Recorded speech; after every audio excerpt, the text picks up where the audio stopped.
Hello. Okay, Hello, we're back. we're Okay. back. Sorry, um, no one's here yet. They're probably like, wait, what the hell's going on? Who are I they? mean, Who is did we Brené? repost it?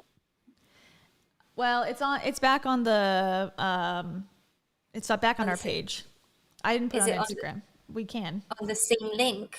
No, it will not be the same link. It'll be a new link. Okay, fair enough. Um, well, Say lovey. if you guys can see us, let us know. Oh, okay, I can see a comment. Yeah, Okay, people so are there's some coming. They're people here. figuring it out. Yeah, sorry about that, but here we are. It works now. I'm telling you. It's like I need to just make a little checklist before. It's because here's my excuse. My team really is just not stepping up to the plate. They keep on letting me down every time, and I'm like, hey guys, make sure you check everything, and they're like, yeah. Unfortunately, the team is me, and I don't listen to myself, so I don't ever check. So my bad. And I'm always like trusting. I'm like, it'll work. The team is also me, so I don't know how to take that. Well, the back end team, Now the back end, I the see. United States Uh, branch is nice to blame. save. But we're here. Okay, we're back. We're half full. People will start trickling in. Hopefully, I'm glad everyone has stuck around. Thank you. Apologize for Yes. the inconvenience. But so okay, we clarified. So this is not her first ever TED talk, but this is one still pretty 10 plus years ago, 2011. Still pretty beginning of her fame, I think. Yeah, yeah, yeah. I'm assuming it was pretty immediately after the the TEDx. That's what I think. They just wanted to, kind of capitalize on the numbers that she was getting on TEDx. Gotcha. Okay. And we've also established that TEDx is not super easy to get into, but it is easier perhaps than TED. Because sometimes, okay, like back to my TED, my TED qualifications. Some people will say, oh, I'm a TED talker. Or I had a TED talk, but they really mean TEDx. And I don't know, stuff like that kind of bugs me. It's like I want the correct names to be associated with what you've actually done. So Yeah, of course. No, I understand. That was my bad. Sorry. no, not you, So not you, but people who say it about themselves. Like because TED is like such a to me, it's like the high level. Like I won an Oscar. Like oh wow, it's like well I won an Oscar for my small town in Texas. It's like okay, that's also impressive, but I need to know the difference of what you mean. I guess is where I land on it. So not okay, you, but so others. you want people to stop pretending they have qualifications or awards that they don't have. Exactly. Or just, I don't know. I think people do it. Maybe they mean it innocently and I'm just taking it like, to the umpteenth extreme. But sometimes I think like, oh, no one will notice. And then I can maybe sell like my course a little bit easier or whatever. And I'm always like, well, just be This is honest. the trauma I response know. Totally. because of the self-help industry, because they tend to Oh. exaggerate everything and be like, they would buy an ad in a newspaper, and then they would be like, I've been featured in BBC and Forbes and everywhere. Yeah, well, we were talking about the Natasha Grano story, and she's like, I've been in, the New York Times. And it makes it seem like she was in the New York Times for like her amazing courses. But in reality, she was in the New York Times because, well, in this case, she had a wedding that was interesting. It's a totally different, it's like, well, technically you're correct, but sort of misleading. And same thing with like the TEDx versus the TED. It's like, Yeah. one's like a much higher bar, and one is like, okay, I applied in my Denver area, or I applied in, Kansas in my town, and they accepted me. Hundreds of people versus like thousands and thousands. Not that it matters, but there's like, I don't know. It matters to me, okay? I'm sorry. No, yeah, that's actually it's actually really important. And I think if we are ever to do like a course like we promised people, and we are going to teach them how to like catch them scammers, that would be a very important factor. Just kind of like, mm, almost like not be paranoid, but like Mm-hmm. double check every single thing they say, you Yes. know. And for the record, Brené never said that she did TED versus TEDx. I was just making the distinction of like, oh, it's important. There is a difference, but that's my last rant of the day. I promise I will be quiet now. I mean, we're here for the rants, so please keep Rant going. away. Yeah. Okay, so now we're going to start it, and hopefully our ears will be able to hear it this time. The spirit guides have taken a break, and now we're back. So let's go.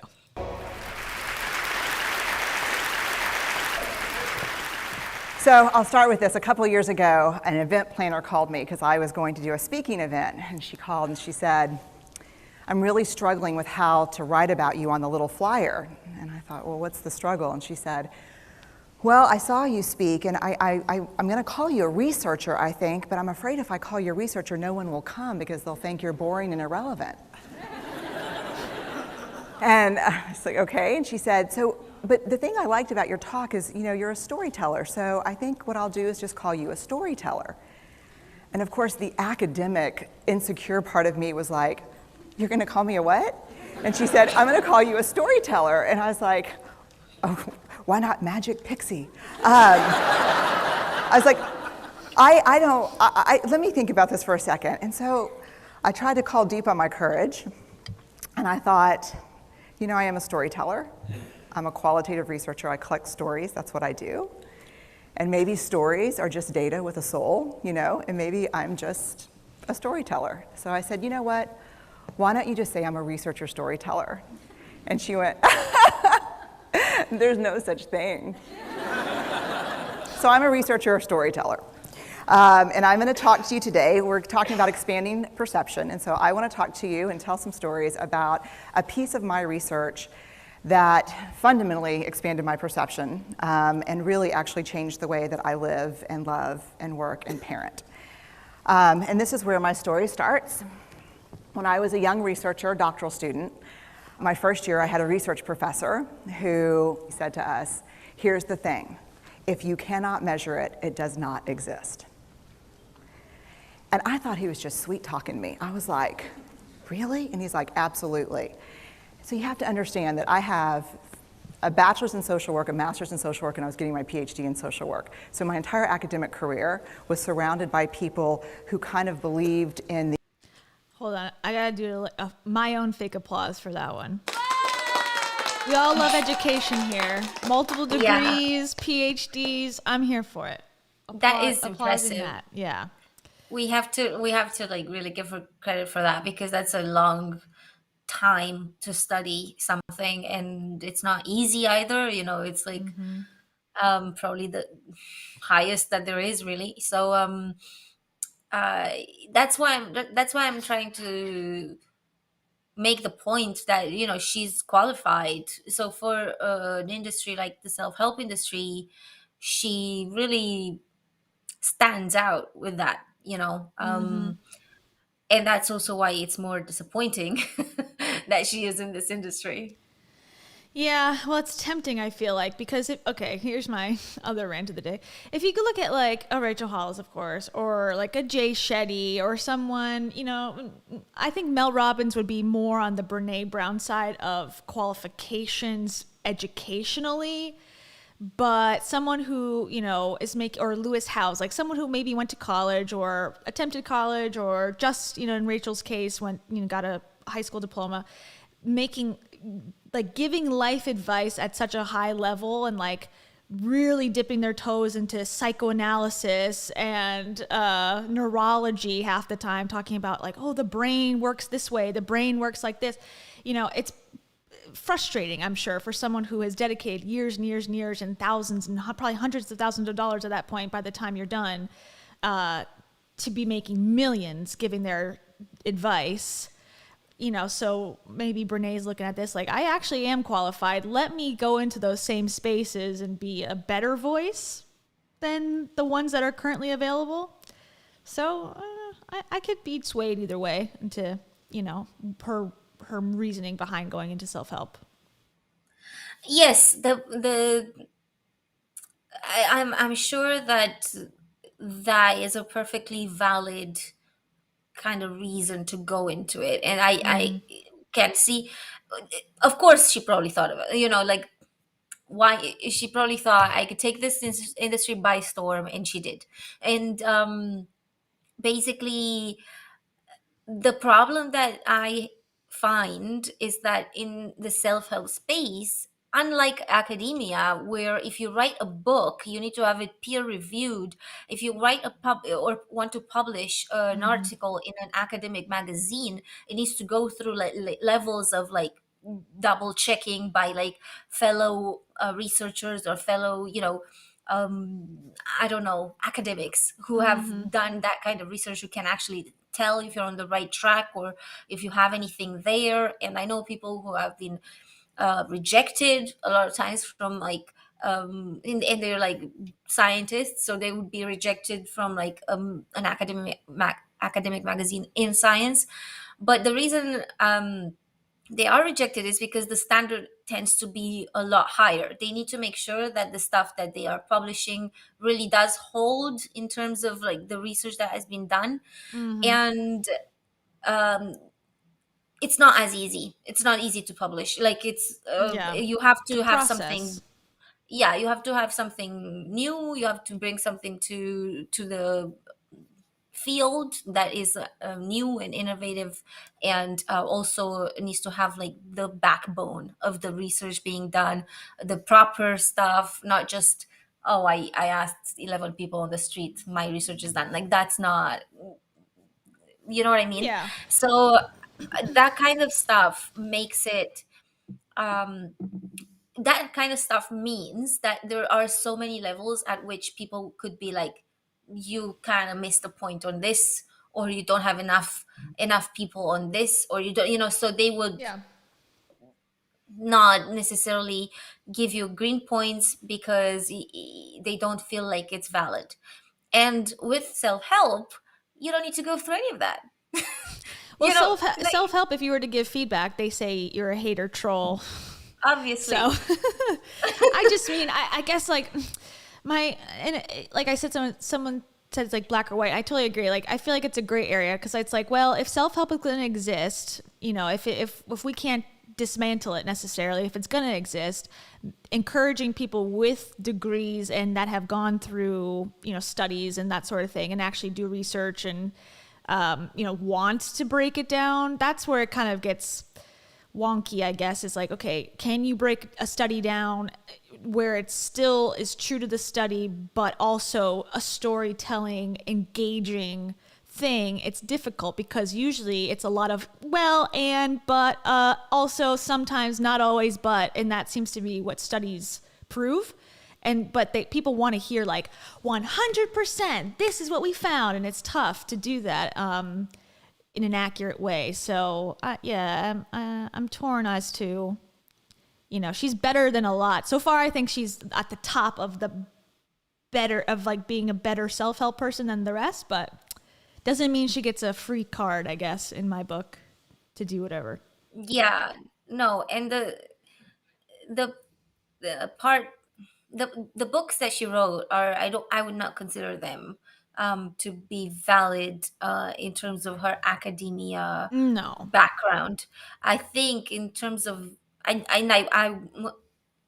I'm kind of not even in that field at all, so I could be wrong, but I would bet that people in academia would dismiss that because it's not really like bringing, it's like she said, it's storytelling. That's not the same thing as doing the deep dive research and like, bringing the numbers, and just those things are not fun to read. They're not No. going to be published by a self-help publisher. It's just not. No one's going to do a Netflix special about a study that has just come out, Yeah. unless it's like some crazy study done by some crazy, I don't know, UFO society or something. Maybe then they'll publish it as a documentary. But other than that, like if it's an actual peer-reviewed study, it's just not sexy. I guess that's the word. It's not sexy enough. It's not sexy, and it's not meant to be. I think it's meant to be what it is, really. And stories are for a different purpose. It's entertainment, and research is not for entertainment. Research is really more for actual research, is more for discovery, to discover something that has not been discovered before. And that is not, Yeah. um, it's, it's not fun or whatever, as much as I would love it for it to be. But It's boring, but it's necessary. boring. Wait, let me find my sound. Hopefully Boring. some, Research. Eh. Okay. You want yeah. to continue? We've been staring at this lovely framed clip art picture for the last like I just 6 minutes. I'm so sorry, guys. I didn't even see it. What are we talking about? We don't know. We're not acknowledging it at all.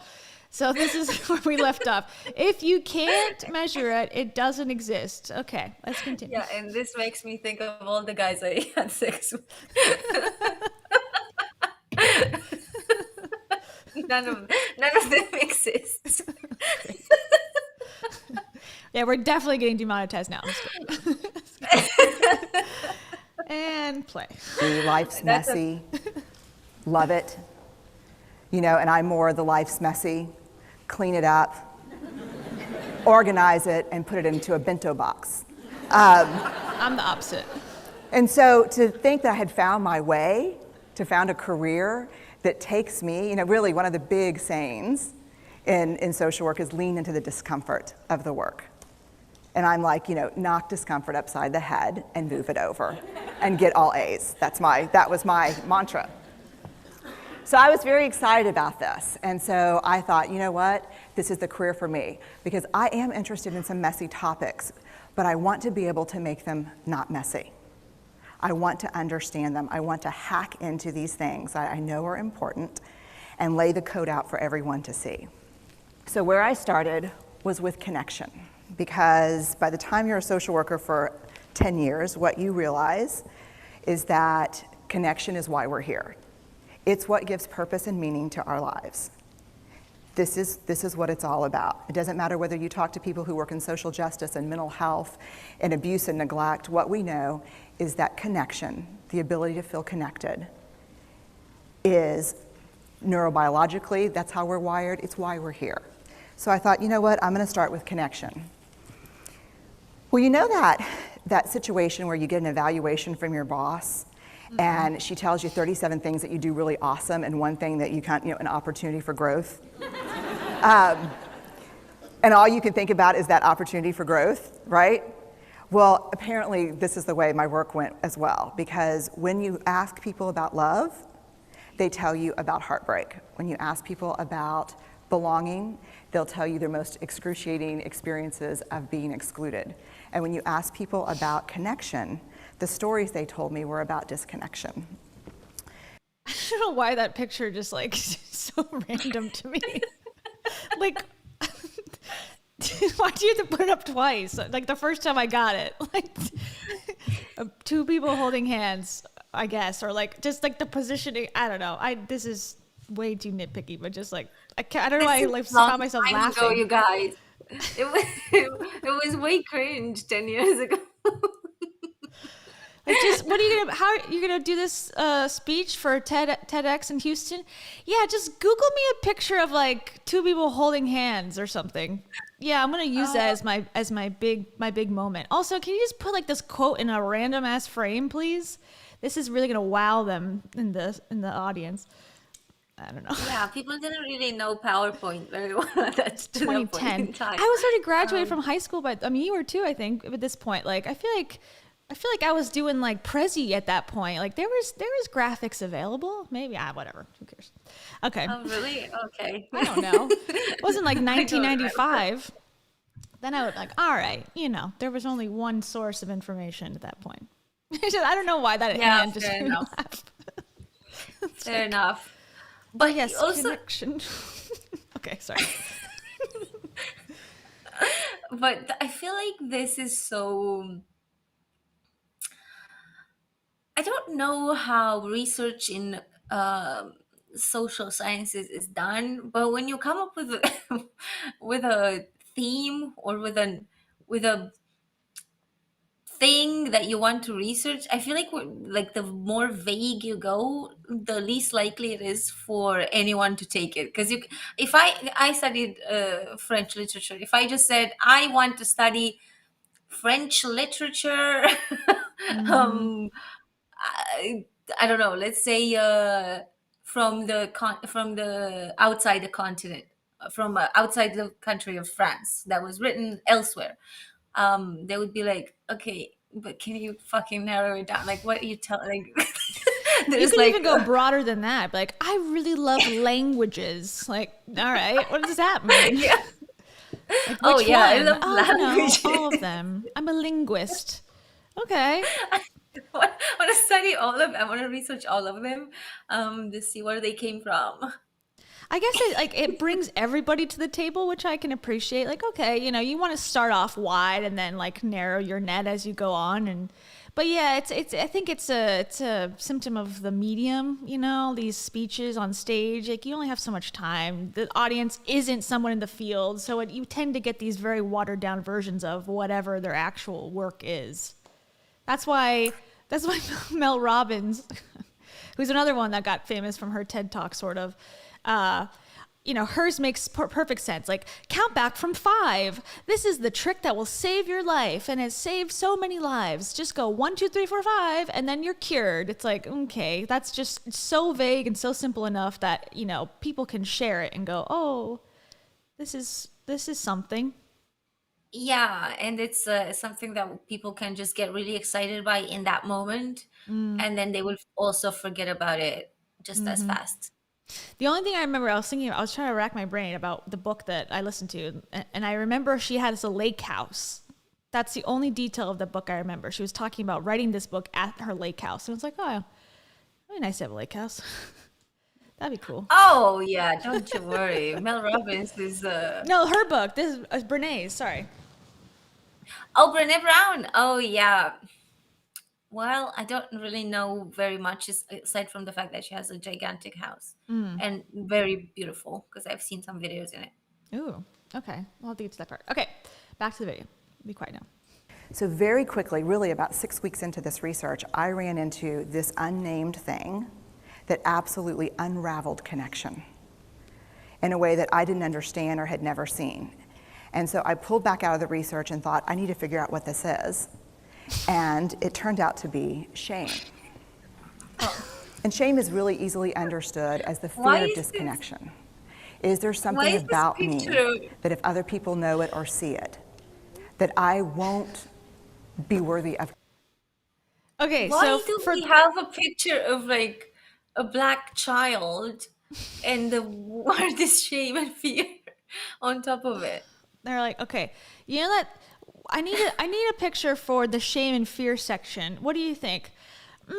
Well, I've already Googled this one for connection. Should I just put a 50% white opacity over the photo and put shame and fear on top?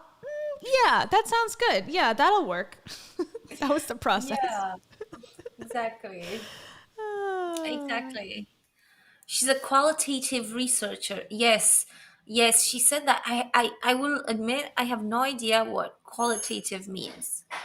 Maybe that's the problem. Maybe we just don't understand enough. You guys, welcome to the stream. We're hating from a place of ignorance. Sorry. We don't know anything. I have to. There's someone at the door. 1 second. Okay, let's continue. Connection. The things I can tell you about it, it's universal. We all have it. The only people who don't experience shame have no capacity for human empathy or connection. No one wants to talk about it, and the less you talk about it, the more you have it. What underpinned this shame, this I'm not good enough, which we all know that feeling, I'm not blank enough, I'm You didn't miss anything. Oh, that's good. not thin enough, rich enough, beautiful enough, smart enough, promoted enough. The thing that underpinned this was excruciating vulnerability. This idea of, in order for connection to happen, we have to allow ourselves to be seen, really seen.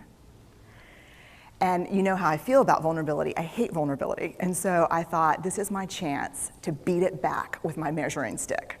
I'm going in, I'm gonna figure this stuff out, I'm gonna spend a year, I'm gonna totally deconstruct shame, I'm gonna understand how vulnerability works, and I'm gonna outsmart it. So I was ready, and I was really excited. As you know. Which part, Savvy? The part where she said if you don't have shame or fear? Oh yes, I watched Savvy's video. Savvy basically Oh, I okay. don't want to really yeah, I don't want yeah, okay. Thank you for saying it, Savvy. I was gonna say you're neurodivergent, but I was like, oh no, what if I what if I say something that she's not ready to come out with? But I think I probably remember from your video. But yeah. So Savvy basically identified this kind of gigantic loophole in Brené's research, because the research does not include any people who are not just normal and healthy and don't have any mental health issues. So if you're neurodivergent or I don't know what the spectrum is, but for that we will refer you to Savvy's video. But basically, Brené Brown is just only referencing the vast majority rather than the minority, the few. Yeah, that's another thing too. It's like, with I'm sure researchers face that issue too. I don't know what the solution is. I guess to just fund more research for non-mainstream, non-neurodivergent groups, because that seems to get the most like money, I guess. It's probably a money issue, I'd imagine, because I feel like people would be interested in learning about, different subsets of groups, but everything comes back to capitalism in some capacity. So I would imagine the major pharmaceuticals or whatever these studies are being done for would want to know like the most baseline person that is most likely going to be buying products, maybe. But I don't know. That's just me throwing shit out in the wind. I have no idea. Yeah, yeah. As you can see, and somebody saying here, this person's so full of fluff, and that's true. And the gist of this video, of this TED talk, is not academic at all. Like it's just very like this is something fun, or I feel a bit like that's why it went viral, because it was like a fun thing rather than like a fun chat, something that maybe not a lot of people have talked about at that point or something, but it's not really like anything. Groundbreaking Yeah, research. Boom. Like it's, this is going to change your life. Amazing. If you hear what this study found. Yeah. What was I going to say? I don't know. Okay. let's keep playing. Let's see what she has to say. Maybe people will be mind blown. Yes. Okay. It's not going to turn out well. You know this. So I could tell you a lot about shame, but I'd have to borrow everyone else's time. But here's what I can tell you that it boils down to. And this may be one of the most important things that I've ever learned in the decade of doing this research. My 1 year has turned into 6 years, thousands of stories, hundreds of long interviews, focus groups. At one point, people were sending me journal pages and sending me their stories, thousands of pieces of data, and 6 years. And I kind of got a handle on it. I kind of understood this is what shame is, this is how it works. I wrote a book, I published a theory, but something was not okay. And what it was is that if I roughly took the people I interviewed and divided them into people who really have a sense of worthiness, that's what this comes down to, a sense of worthiness. They have a strong sense of love and belonging. And folks who struggle for it, and folks who are always wondering if they're good enough. There was only one variable that separated the people who have a strong sense of love and belonging and the people who really struggle for it, and that was the people who have a strong sense of love and belonging believe they're worthy of love and belonging. That's it. They believe they're worthy. And to me, the hard part of the one thing that Okay. keeps us out of connection is our fear that we're not worthy of connection, was something that personally and professionally I felt like I needed to understand better. So what I did is I took all of the interviews where I saw worthiness, where I saw people living that way, and just looked at those. What do these people have in common? And I have a slight office supply. This sort of reminds me, and I'm not saying that they're equal, but it sort of reminds me of that one famous book that everyone reads, Think and Grow Rich. And I think it's Napoleon Hill. And well, I shouldn't say this because I'm not 100% sure if I'm right, but it's like, I think in the book, he's like, I interviewed the world's most, smart people to find out how they got so smart and so rich and so great. And I interviewed them. Also, Brendan Burchard has something like that, It's like but the not perfect with that cop out. title. Yeah, it's like that's like a style of self-help where you go and I wanted to be rich, so I asked the top 10 richest people in the world what their secret is, and they all drink Coca-Cola and go to bed by 5:30. So that's what you should do. Like they find some similarities between them, and they kind of jump to these conclusions that aren't necessarily correlated in any way. I'll give her more credit than just some author making their own judgment calls about what the data shows, but it's a little jumping a little bit far from, okay, it's, someone sent me their journal page, I decided that was worthiness, and then I decided to look at those people deeper to find out why they're better than the rest of them. It's like, it's a little bit of a jump for me. Yeah. And who is she to judge what? I don't know. I guess I think it's just a research thing. It's like, how do you define your worthiness? I mean, some days I feel super worthy and some days I don't. It depends on what day you're talking to me, and what I feel at that moment. It's hard to qualify that or quantify that. Like, I feel on a scale of 1 to 10, today I feel 8, but tomorrow I could feel 7. Does that matter? Like, my changing feelings about myself, Yeah, and especially with how we have these waves of hormonal, hits throughout the month. Like, I can tell you for sure that there's some weeks where I don't feel as worthy as others. So, Yeah. not And sure how she did that. I feel like it takes some balls to be like, yeah, I can figure out worthiness, and like, what? yeah, it's interesting. Okay. I'm intrigued, but I'm not buying it totally yet. Addiction, but that's another talk. So I had a manila notebook, a manila folder, and I had a Sharpie, and I was like, what am I going to call this research? And the first words that came to my mind were wholehearted. Okay. These are kind of wholehearted people living from this deep sense of worthiness. So I wrote at the top of the manila folder, and I started looking at the data. In fact, I did it first in this in a 4-day, very intensive data analysis where I went back, pulled these interviews, pulled the stories, pulled the incidents. What's the theme? What's the pattern? My husband left town with the kids because I always go into this kind of Jackson Pollock crazy thing where I'm just like writing and going and kind of just in my researcher mode. And so here's what I found. Now you're in blocking What they had in words. common was a sense of courage. And I want to separate courage and bravery for you for a minute. Hold on. What is this? I didn't understand it the first time. Glass hearts, and now it's 20 times X. It's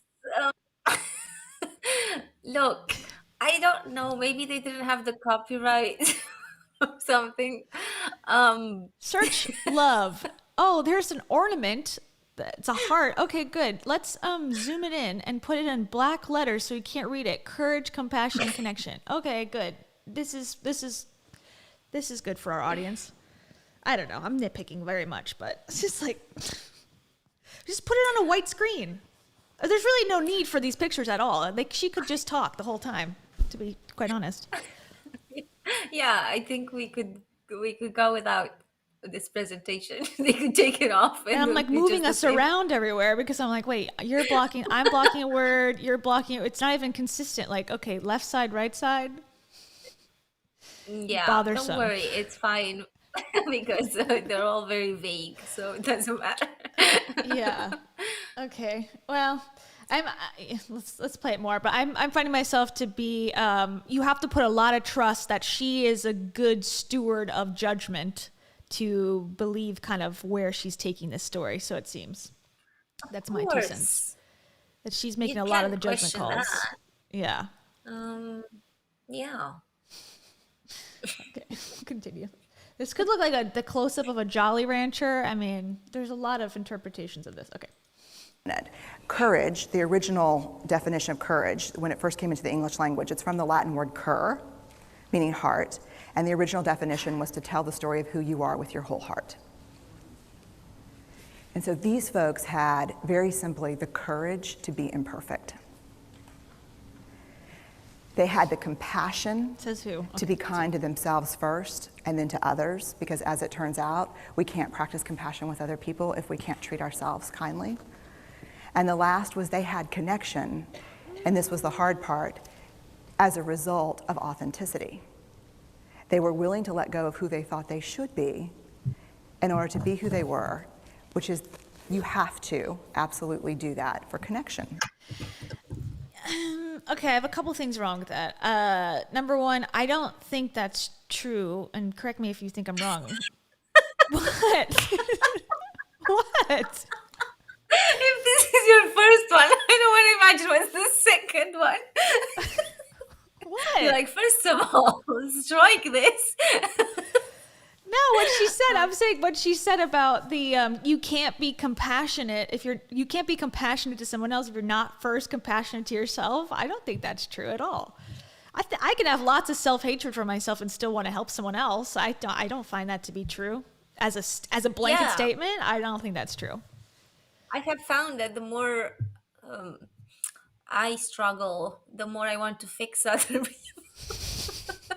Yeah, you could be like self-hatred or self-loving and not be compassionate too. So to say like, oh, you have to love yourself first before you love others. I'm like,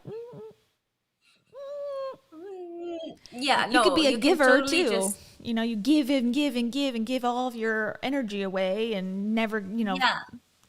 take It's in okay because return. there's plenty of narcissists who want Yeah, that. So that'll vampire it'll you. never be enough either. So yeah, That was my it's first point. true.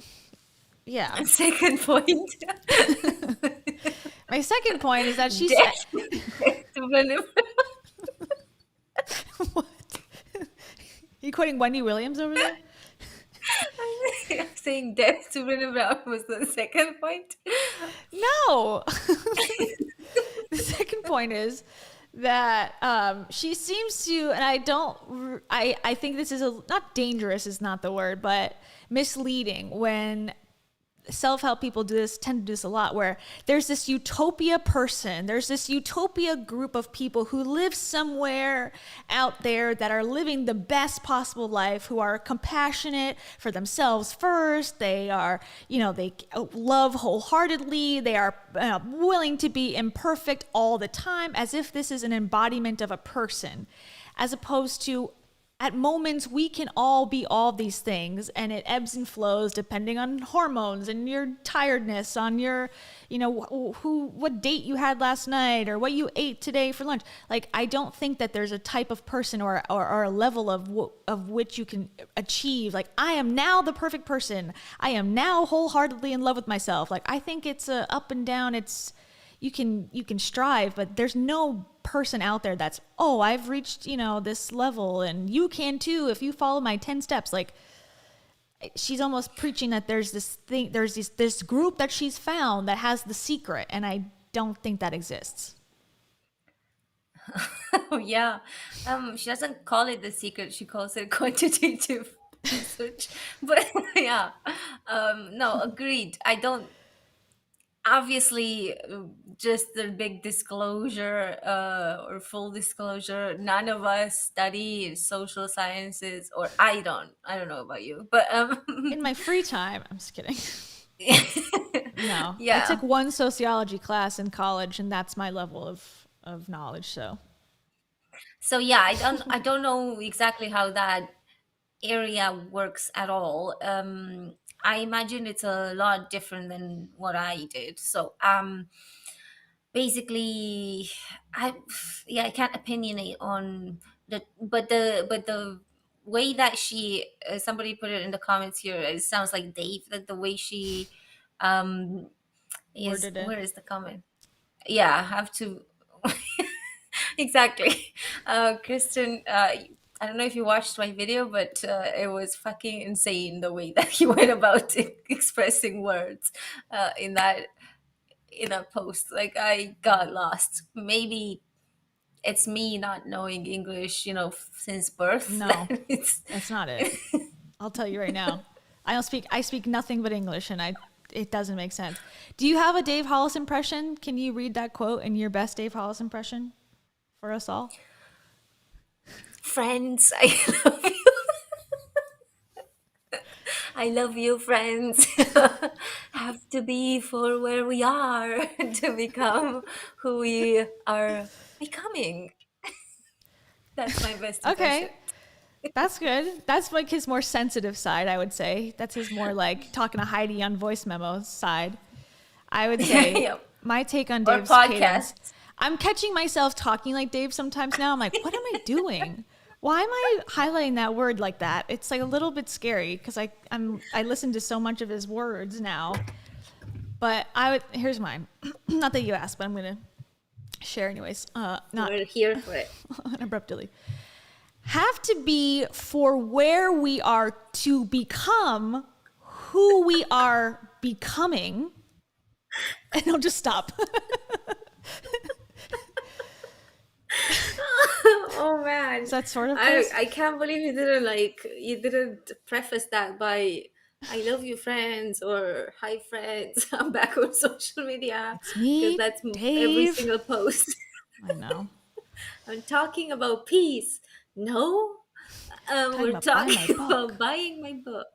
Um, Dave, you're talking about peace, aren't There we you? go. No, I'm talking about buying my book.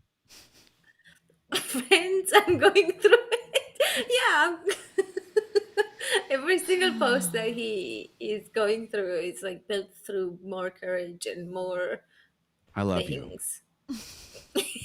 I love you. Thank I love you. I love you. Okay, I'm sorry. Okay. So imagine being his girlfriend or his wife. um I can't possibly stand. Imagine him telling Heidi that he loves her. How would he go by it? I think he would do this. I love you. That's it? No. No, he would have a long ass speech. He would steal the microphone from some bride and go into And Cancun, her one moment of the spotlight, he's like, let me grab that for a second. I got something to say. The big guy needs to say this. I love yeah. you. I will slowly buy you a boat. What? That is not real. Is that real? What do you think? I'm AIing these? Of course they're real. These come from their own words. I will slowly buy you a boat. That was him I telling. will slowly buy your boat. I will slowly buy you a boat. That one was from when he was getting fake therapy from Gabby Bernstein, and he was so appreciative of it. He said that for some reason. How did I miss that? I made an entire episode about that podcast. It was at the end. No, he tricked me. He tricked you. He was like, "That's it, goodbye," and then he had 12 more minutes of him just talking. Here's another one. I don't know if you've heard this one. It's giving me life. I mean, he was for sure on some substances in that one. Yeah. Here's a But Heidi my one, just for fun. Just this is you and I. We're best friends. Oh, oh, that's so sweet. However, it's important to note. I am not emotionally stable. Yeah, no, I mean, I can agree with that one. True. All right. Sorry. I was gonna say my best impression of Dave would be more like, our friends here on the internet will think I don't give you food if you don't smile. Better smile. You can only tap me 3 times on the shoulder. We've spoken about this. Get the fuck out of here. What the FDA says, 1 vitamin. Oh, God. Okay. We can't go down that rabbit hole any further. Brené is, she's in her chocolate tan world needing to express these emotions to us. You want to continue listening? Yes. She's a tan girl in a tan world. Yeah. It is unfortunate. Like the background's like brown, her shirt's brown, her hair's like brown, the microphone's tan. She's very beige in this, I will say. Okay. That's my last comment. Okay, bye. She only wears black, I think. The other thing brown, that they had in common was this. More decorations. They fully embraced vulnerability. Different angle. Vulnerability is bigger. They Yeah. believed that what made them vulnerable made them beautiful. They didn't talk about vulnerability being comfortable, nor did they really talk about it being excruciating, as I had heard earlier in the shame interviewing. They just talked about it being necessary. They talked about the willingness to say, I love you first. The willingness to do something where there are no guarantees. The willingness to breathe through waiting for the doctor to call after your mammogram. And her name is Brown. The willing to invest. I can't. Oh my God. I didn't even think about that. She probably did it on purpose. Laura put it in the Oh my comments. Oh my God. Brené, I can't. Brené, all I wear is brown. What is Brené in French? Brown? brown. That's funny. I can't. This is so hilarious. Oh man. This is good. Sorry, Thank you, keep Laura. going That with vulnerability. I'm sure this.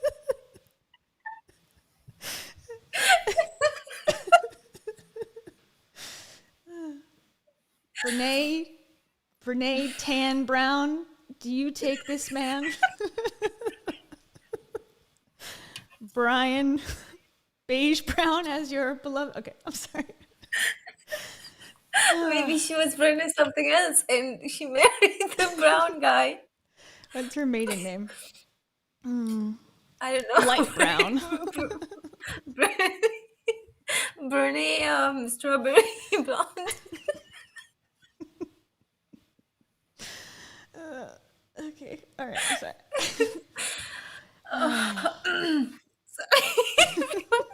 Fast in a relationship that may or may not work out.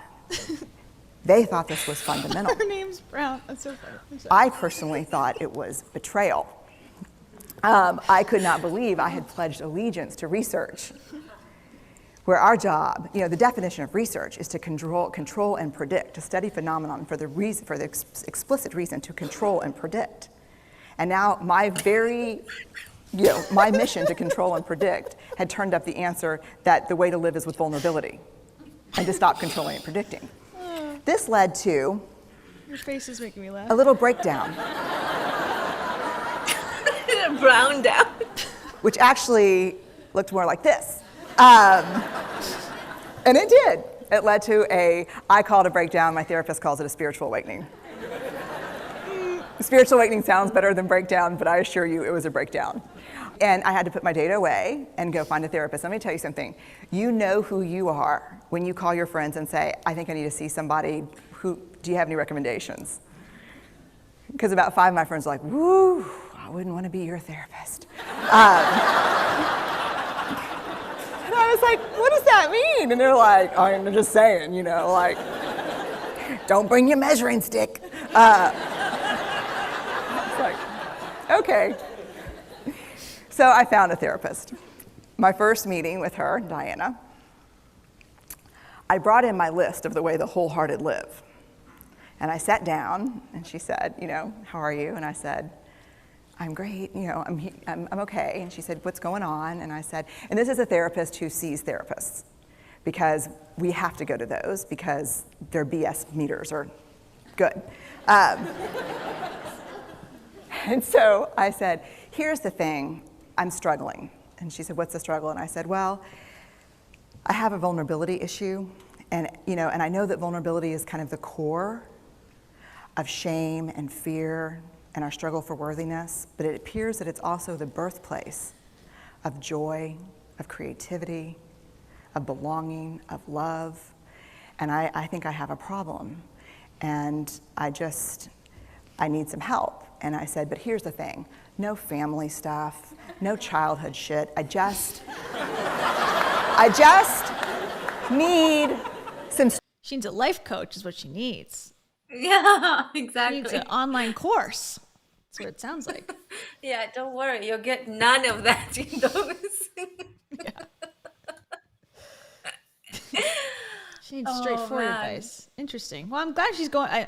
I have to applaud once again. Seeing a therapist. Love to see it. Yeah. I No, support. that's good. But imagine just going to a therapist and saying that. Like, Oh yeah, I don't believe it. that is so cringe. Like, I can't possibly imagine going in front of a therapist and being like, so, I have all these studies, and the problem is vulnerability.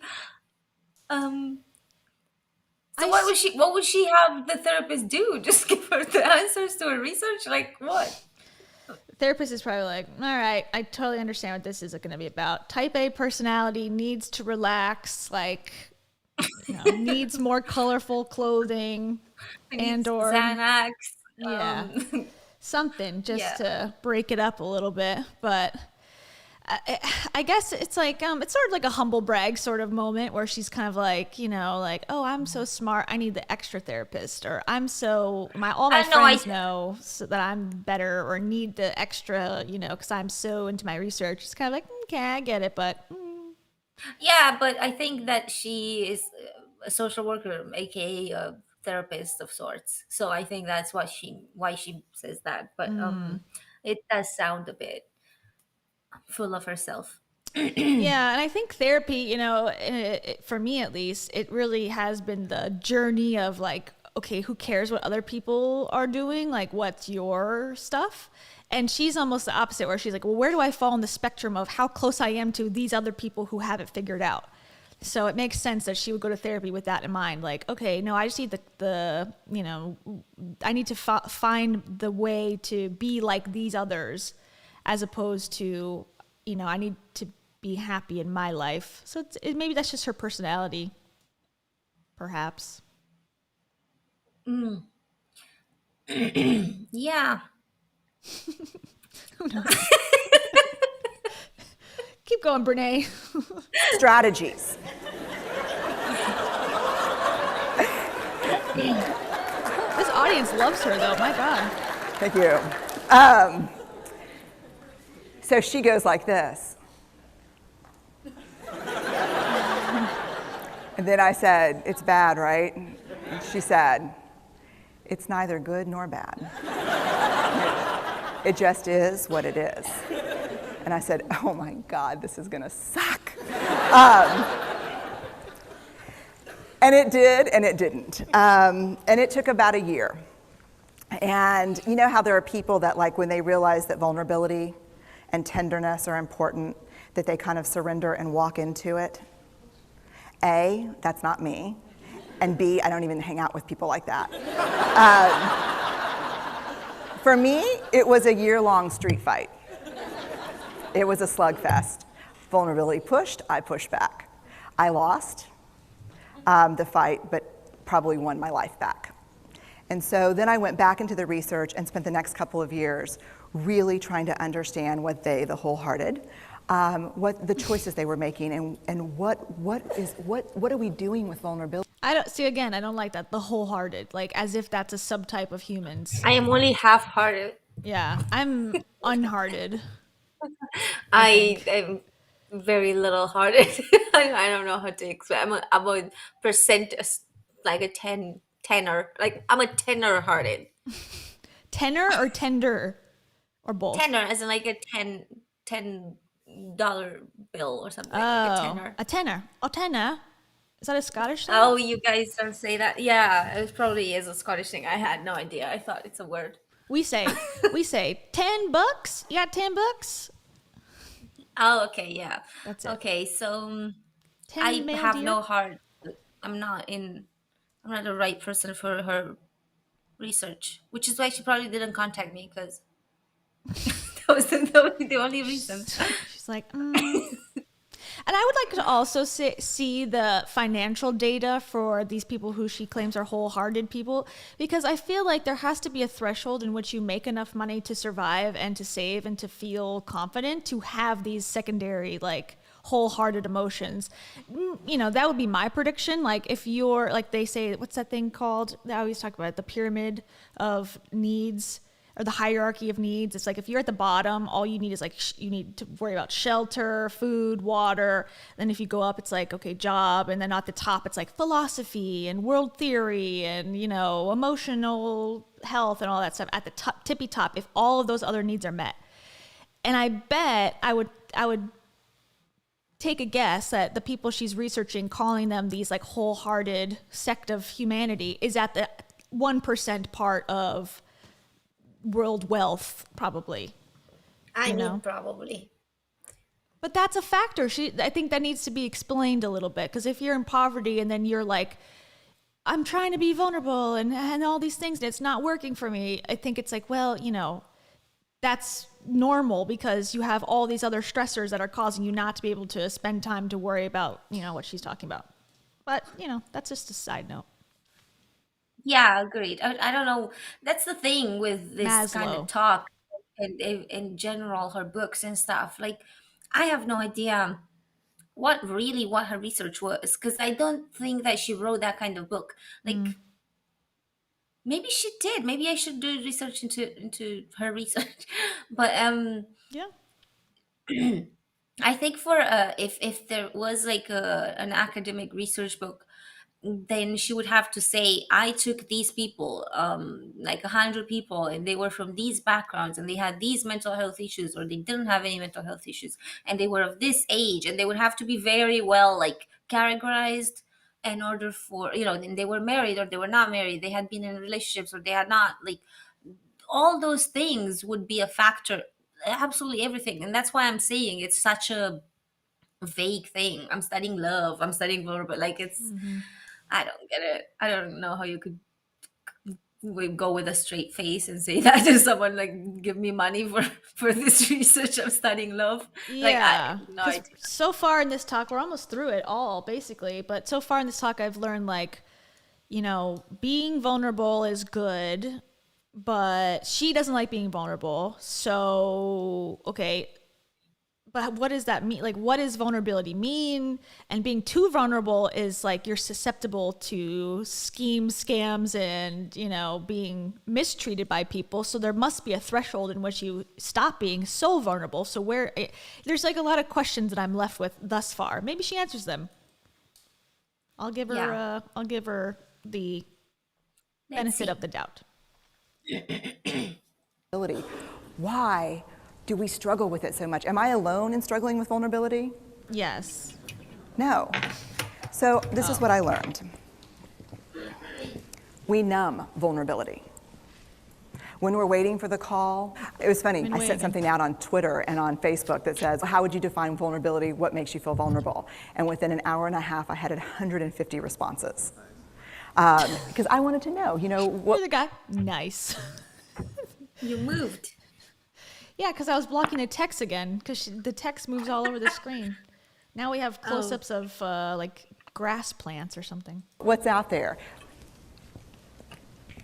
Having to ask my husband for help because I'm sick and we're newly married. Initiating sex with my husband. Initiating sex with my wife. Being turned down. Asking someone out. Waiting for the doctor to call back. Getting laid off. Laying off people. This is the world we live in. We live in a vulnerable world. And one of the ways we deal with it is we numb vulnerability. And I think there's evidence, and it's not the only reason this evidence exists, but I think that it's a huge cause. We are the most in debt, obese. Quick, hold on. Write down those numbers. This looks like a real person's name. Christopher Brown, maybe, perhaps? 51210. This looks like a real card. Yeah, but you need the last ones, not the first ones. Dang. I guess it'd be expired by now. All right, never mind. Okay, so now this is going to go back into, this is a little interesting. Whenever we talk about like obesity, you know, the 2010 range when Biggest Loser was huge, no pun intended, I suppose. The one that Heidi was on, Extreme Weight Loss, The Swan, like all that, those shows where, you know, losing weight by screaming at people was very popular. So I always like to watch stuff at that time period to see how they talk about like diet culture and that sort of thing. So she's about to mention that. But I kind of want to go back just for a second because when she's talking, then we got all these pictures to watch. So she's saying, I don't know what she's saying. She's saying that America has issues and look at all the proof. We're not vulnerable, or you guys are not. I am totally vulnerable. Okay, she hates vulnerability. I forgot. Okay. Also, like, I know this happens on like stages, but like, does this just look like Italian restaurant? Like a little bistro. Like why? Yeah. Okay. I don't know. I guess that's the best they could think of. But Table then again, dressings. Yeah. they came up with those slides too. So I don't know who exactly organized this. We want to talk about like the latest research in neuroscience and sociology. Let's get a table with a tablecloth and make it look like they're about to have dinner at a boutique, tiny little Italian restaurant. Yeah, that'll do it. Okay, anyways. And I think there's evidence, and it's not the only reason this evidence exists, but I think that it's a huge cause. We are the most in debt, obese, addicted, and medicated adult cohort in US history. The problem is, and I learned this from the research, I mean, part of the medical part, the last one I'll speak to, is that there is more medicines available to treat more things than there has been ever before. So I don't know if that necessarily is like, oh, we're more medicated. Like, well, yeah, insulin exists now. So I would hope so. More people are not dying from, gangrene or whatever on a daily basis. So yeah, I'm glad for it. The rest, I don't know. And debt, it's like, yeah, there's more debt because there's more credit available. And I don't know. It's like, there's a lot of it's simplification to the max, basically, is what I'm saying. Yeah, I do sort of think that basically blaming it on the technology and the developments from the last, 50 years or so, I do think that there's been like a big change in culture and just generally, because it makes you feel, the fact that you have the internet or something, it makes you feel like you can talk to people all the time, but in fact you're just getting more and more lonely. So I kind of feel like there are some issues, at least from the social aspect. I would say that it was probably like easier before technology, before the internet, before, like, because at that point, that was the only way to connect with people, was to go and speak to them personally and, knock on a door or something. And now if somebody knocks on my door, I'm like, fuck, who's that? I'm not gonna answer. Like, why are they here? So I do think that we are kind of a generation that is a bit more like socially awkward because of these things. I agree, and I think it's funny or interesting that a lot of self-help people talk about your purpose and your place on the planet and what you're put on Earth to do. It's such a large scale thing to answer, and I think 200 years ago, it was more about what's your place in your village, what's your place in your city, your town, your, your, I don't know, commune. Like, it was much an easier task. Like, there was only certain things you could really do, and you could learn to get better at them. And if you succeeded, then you were helping your fellow man to survive longer. So I think maybe that was like 200, maybe let's go back 500 years, 1,000 years. It was much like purpose in life was much more attainable than how we see it today, where it's like, if you don't affect a zillion trillion lives and become, Martin Luther King Jr.'s Jr., then you're pointless, is how I feel sometimes. This is interesting because I I don't think there is such thing as purpose, but yeah, not in the way that they say it is. I agree. I think this is somewhat correlated to religion, because religion makes you think that you have a purpose, in the sense that there's another life. Or not all religions have that, but several religions have the idea of you either were reincarnated from another life to this life, or you are in this life but you have to be really good so that in the next life you have or in heaven, easier, or if you want to make it to heaven versus or hell, heaven, or yeah. So religion has this thing, and it's like not just that, but also the community and the whole going to church or whatever, it kind of gives people the idea that there's a god, and all that stuff makes people think that there's some sort of rhyme and rhythm to this thing called life. But I think at least since the death of God, as the philosophers have put it about 100 years ago, there is no purpose really, and we've kind of discovered that was bullshit. So basically, I don't know. I think the whole thing is more. It's just really absurd. But basically, just we are just as useless as a fly that you try to kill. We're just these things on this planet, and that's it.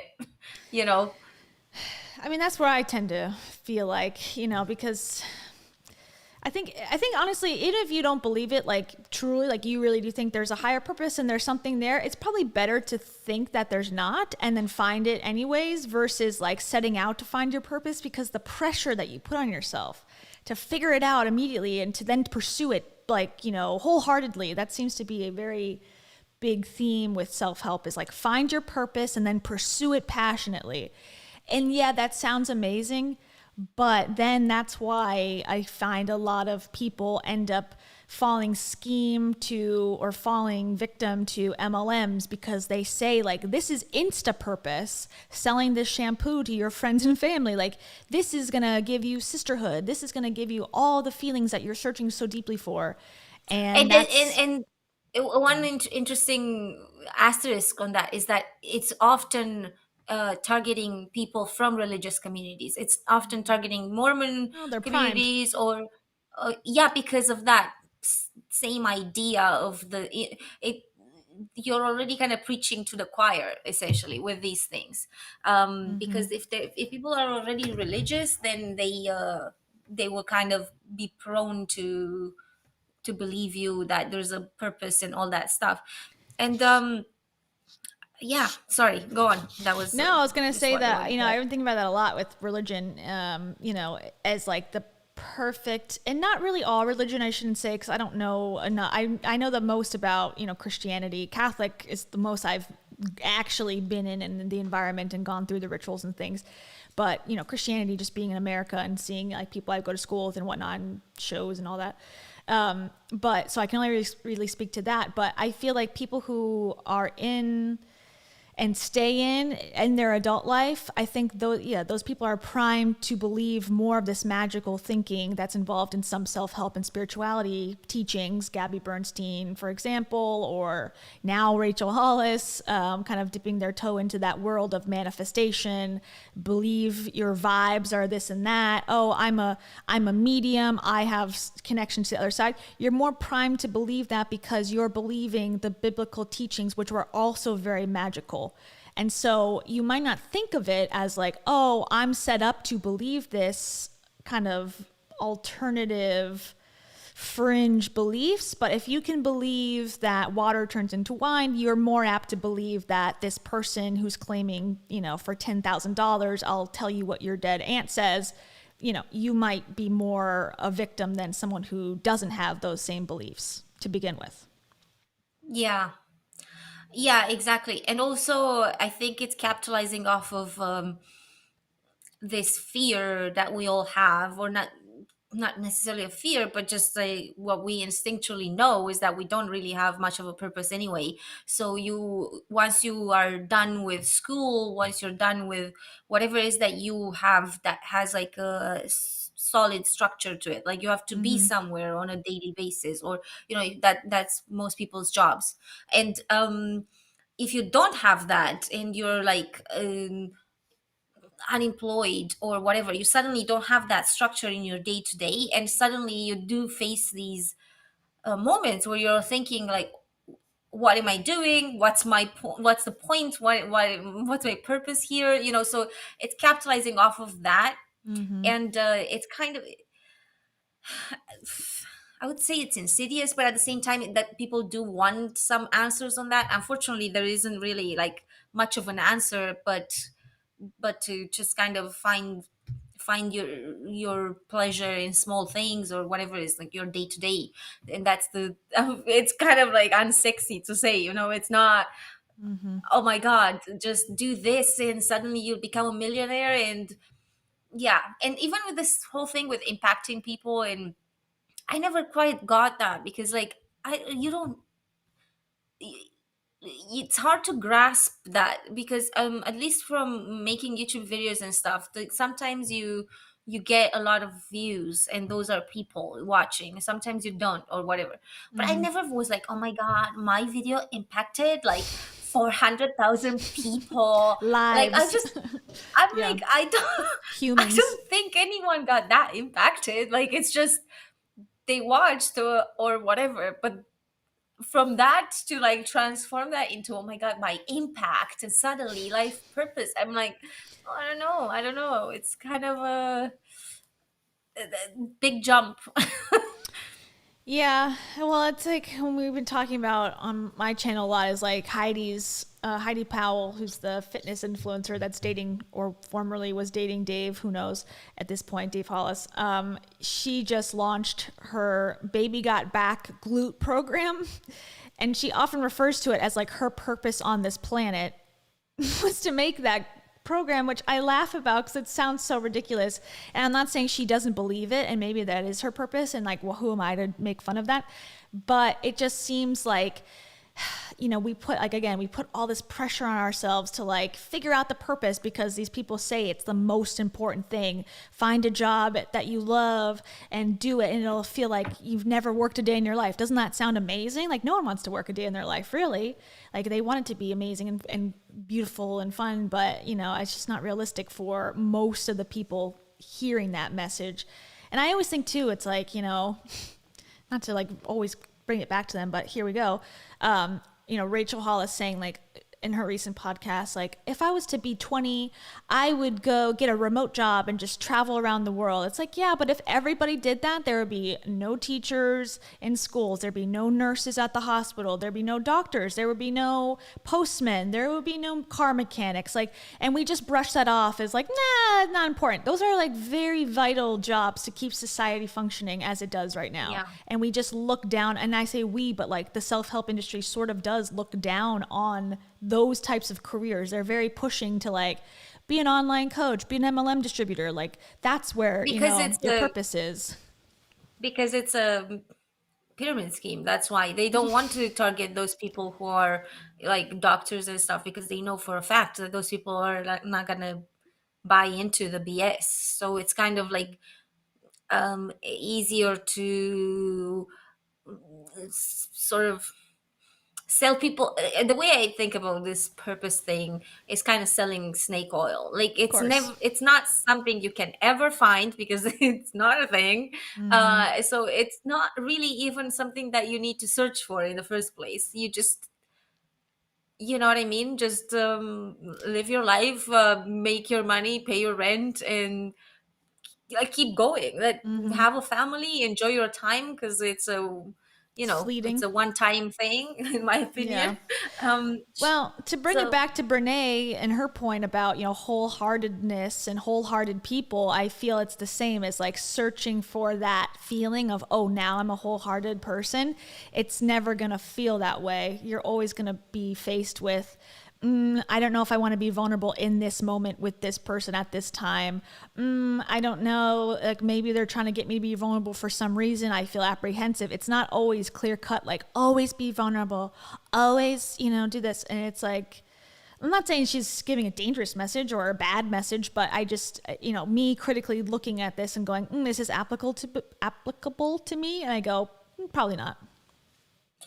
no, and in fact, I think that being vulnerable at the wrong time can actually like make it so that you're rejected by people. And yeah, I don't know. As someone who lived in Britain, you're not allowed to be vulnerable. Sorry. Brene needs to get a correspondent in the British Islands, because that's not acceptable there. So And yeah. And I think too, just going back, I'm like looking at this again, like, okay, let me play it. But looking at these spores at the bottom, I'm confused about the picture. People numb for a lot wait, of what do you reasons mean? too. You don't think this applies to vulnerability? We know, I guess these are like what, like cactus prickers. And so it's like, oh, hi, Katie. So we It's numb, some sort of weed, yeah. we numb, dot, dot, dot. We where's the verb? We are numb. We are We numb. don't do that in academia. We don't use verbs. We numb, dot, dot, dot. To become. We know Dot, we dot, know dot. verbs. We not do verbs today. Okay, come on. We're gonna have Kitty in the microphone in a second. Oh, hello, Tarot. How are you? She's like, okay, Yeah, time for my I'm not chin gonna. scratches. Okay. All right, ready? Yeah, let's keep playing. We're That close. you cannot selectively numb emotion. You can't say, here's the bad stuff. Here's vulnerability, here's grief, here's shame, here's fear, here's disappointment. I don't want to feel these. I'm going to have a couple of beers and a banana nut muffin. I don't want to feel these. And I know that's knowing laughter. I hack into your lives for a living. I know that's, God. You can't numb those hard feelings without numbing the other affects or emotions. You cannot selectively numb. So when we numb those, we numb joy. Choose we numb joy. gratitude. We numb Choose happiness. joy. Sorry. And then we are miserable and we are looking for purpose and meaning. And then we feel vulnerable. So then we have a couple of beers and a banana nut muffin. And it becomes this dangerous cycle. One of the things that I think that we need to think about is why and how we numb. And it doesn't just have to be addiction. The other thing we do is we make everything that's uncertain certain. Religion has This gone is from the- a belief in faith and This is the most appropriate visual representation of uncertainty. It's kind of like more an accusatory one. To me, it's someone angry because uncertainty is anger. I don't know. Isn't Brené Brown the one who's like, name your emotions? You need to know which ones. Like, blah. It's like, what does this look like uncertainty to you, Brené? This guy right now. Uncertainty is like, Yeah. like shrug emoji. Right? Mm. This is not uncertainty. This is anger. This is scared straight. The Brené doesn't know prison her guard. emotions. What? That's it. Research done. Because that was her whole thing. Oh wait, I'm blocking. No one's like, what does he even say? We make this uncertain certain, which is kind of what she's doing right now, actually. Love, I can quantify that.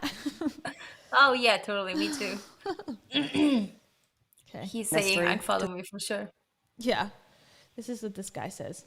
Unfollow me. Yeah. He also says, this is what this guy's saying. That wasn't nice. That wasn't nice. You heard that one, right? He sounds like such an old man. That wasn't nice. Yeah. That wasn't nice, Cam. To certainty. No. I'm right, you're wrong, shut up. That's it. Just certain. The more afraid we are, the more vulnerable we are, the more afraid we are. This is what politics looks like today. There's no discourse anymore. There's no conversation. There's just blame. You know what blame? You know how blame is described in the research? Mm-hmm. A way to discharge pain and discomfort. We perfect. If there- We perfect. I don't get this. What is Free this? gift. We perfect. Free gift. I don't know. She's saying we perfect, not we perfect, but that's what it looks like to me. I don't understand the visual representation of perfect. Golden gift. Just that's perfect. One The golden the- gift. Gosh. Wrapped in a bow. Yeah. We need to find a slide to represent perfection. What do you got for me, Jimmy? Well, for uncertainty, I got the man screaming at a child, presumably. For perfect, I got this picture of a gift that my wife gave me for our 25th anniversary. It's pretty nice. Okay, yeah, slap it on. It's fine. No one cares. Yeah. It's 2010. Can you write we perfect? On- Also, I mean, it's not brown, but it's a shade of brown. I would argue that gold is like, like make sure it's in my tone, okay? Make sure the gift is tone on brand. yeah. Well, yeah, and then we brown. We perfect, I brown. Thank you for coming to my TED Talk. This is so chaotic. I'm so sorry, guys. No. This is my week, and I've had exams, and I know I saw someone asked. The exam went really well, so that was good. But yeah, thank you. Woo! That's good. We perfect Mitch. We perfect. perfect That's merch. Cam. This is Oh Cam's my god, meme. we should get perfect merch. We perfect. We perfect. The Brené We Brown brown. story. We not brown. I brown. That's funny. I Okay. brown like with a small I and a large B, like iPhone eyebrow. People are like, what is This this? is so dumb. What is this? There's 70 people one time on the live stream understand what we mean, okay? This is a very exclusive inside joke. Available this day only. I'm sure no one's going to copyright us if we just screenshotted this and, made it into a shirt. Oh my god, that would be it. I don't think so. This is from like someone's living room. Yeah, somebody put this together last minute. Or maybe, I don't know. Maybe this is highbrow psychology. I don't know. What's that thing where you look at the ink blots and you just like see what you say, what you see in it? It's like a psychological thing, or was. Remember that? Oh, right. Where you could see like a duck or something. Yeah, and I would tell you But like, it was what it means about you. potentially. I don't know what that is. I think I've seen it in the butterfly effect. Maybe it's one of those. It's like, this is like to show us like what we see in it is what it says about us, and it's like, oh, we see like the dumbest possible thing in it. Wait, Laura says we not brown sounds so racist. Yeah, no, we meant we not brown with a capital B, as in we not Brené Brown. We're not Brené Brown style. We not Brené. But We that is not that is a Brené. good point to point out that we should be careful with what we say. Yeah, We didn't mean it like that. I don't think. I can't speak we for now Cam, but I didn't we mean it. perfect. We tired. We is numb. We is perfect. We is tired. Yeah, I love it. I love it. We should definitely do this for merch. Okay. Everyone, pre-orders go out on sale. We'll send it to you in this box, in this golden box package. Only 4 easy payments of $9.97. No, yeah, $9.97, and then it'll be yours.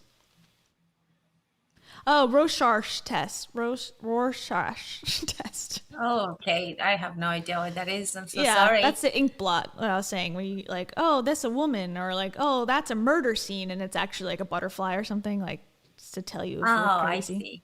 But I don't think it's Yeah, used no, anymore. I thought that's just used to determine whether or not you're a genius. It's to determine if you're an Aries or not. That's what I've heard. Yeah, but Mercury's in cowgirl, so it Yeah. doesn't matter. So it's all okay, I can't think of that. Uh, Superlatives. I don't know. Okay, you ready? yes, let's keep going. If there's anyone who wants their life to look like this, it would be me. But it doesn't work because what we do is we take fat from our butts and put it in our cheeks, No, this is old.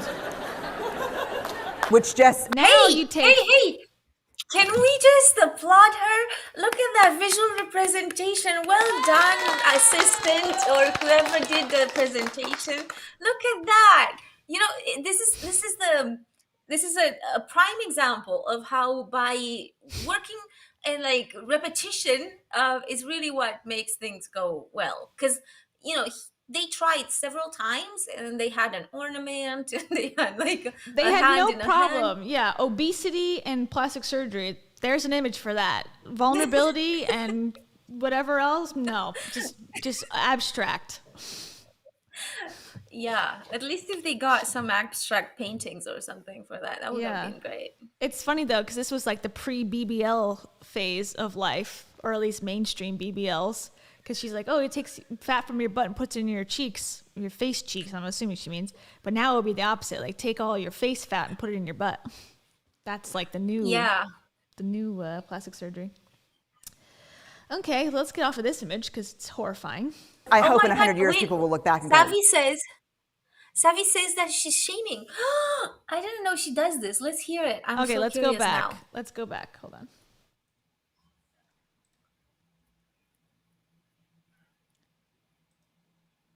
but it doesn't work because what we do is we take fat from our butts and put it in our cheeks.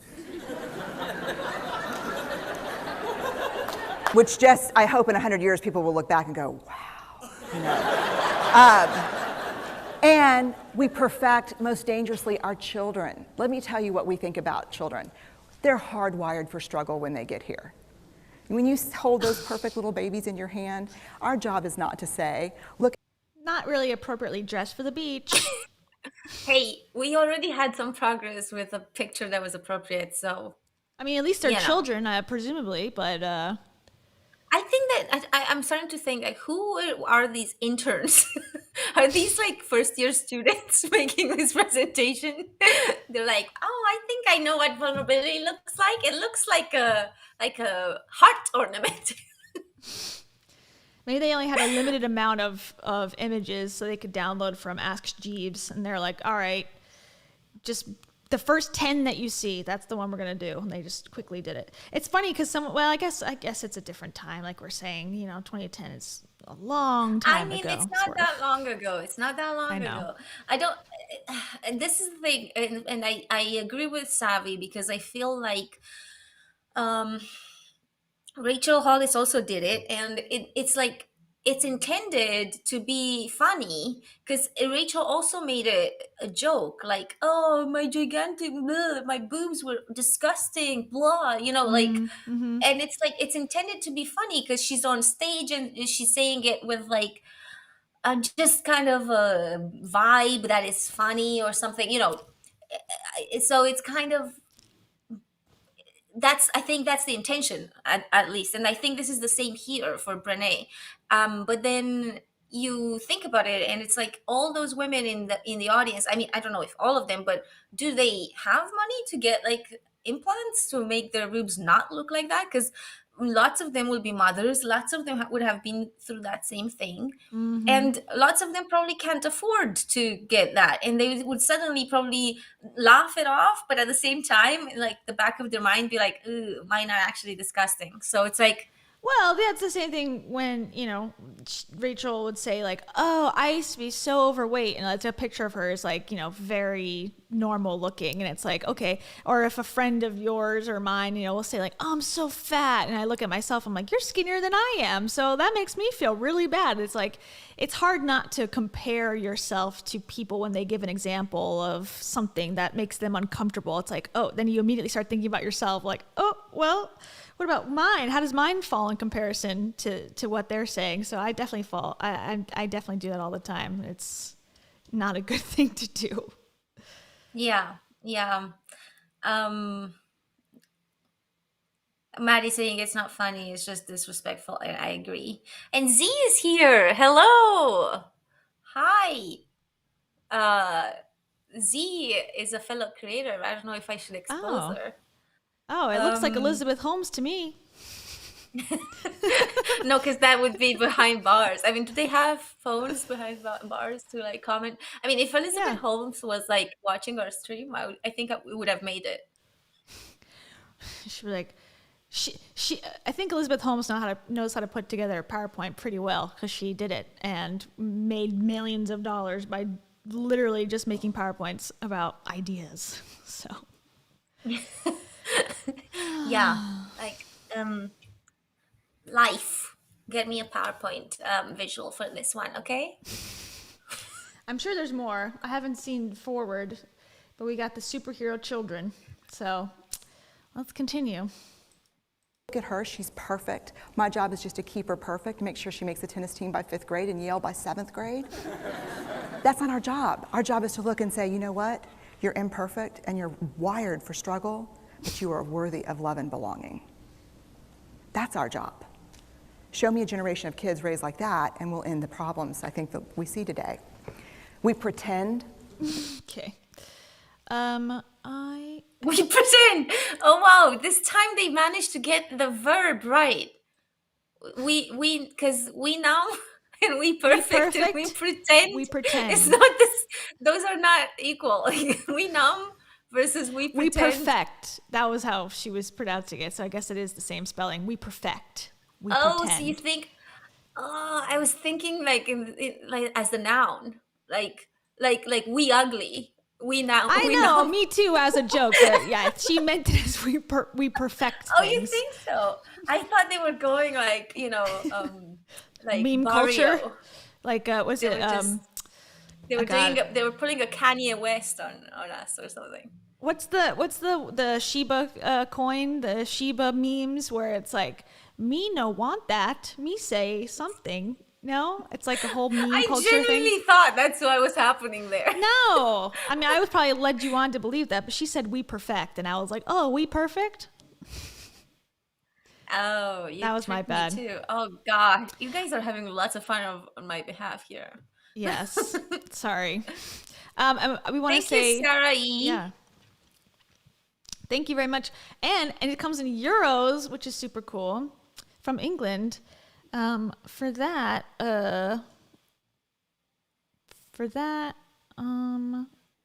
we'll say that super chat you just gave is going to be more money than As much as Jeffrey's dental surgery. Jeffrey's dental surgery. I did not see that coming. What just happened? That 179 euro is As much as Jeffrey's dental surgery. So Jeffrey the dog? Oh my god, she's so mean to that dog. I cannot believe it. Jeffrey the dog has become more of a component of the Hollis world than I like to admit. Oh my god, poor Jeffrey. But just remember, I don't regret anything. so that's it. Yeah, that's apparently Dave made a podcast in which he talked about the fact that people with no regrets are sociopaths. So, Oh yeah, I remember that. and he also said that his grandmother has no regrets, and Rachel clearly doesn't. So, they are openly Grandma Lee. admitting to that. Poor Grandma Lee, the baller, Grandma Lee. Yeah, no, he didn't quite like make the connection, but yeah, he started the podcast by talking about how his grandmother has no regrets, and then it kind of seemed like he moved on to another topic, and another topic was the other topic was yeah, you know, people with no regrets are sociopaths. So I don't know how he succeeded that, but My grandma believes that she's perfect. You know who also believes they're perfect? Sociopaths. All right, And guys, Rachel. see you next week. my ex-wife. Love her. But no, She's so but great. he made a point to say that he himself does have loads of regrets, Good. As you should. so he's not a sociopath. Like, Yeah. I also have lots of regrets. yeah, well, but Dave should. You, I'm not sure you should. So I think we both should. I think we both can live on that. We can both live on an earth in which our communities allow us to simultaneously inside of this world again have but also not have regrets. Okay. Like my what? grandma didn't have regrets, and she's definitely not a sociopath. But I have loads of regrets, and I am also not a sociopath. So, We unfortunately, perfect. my ex-wife, she not perfect.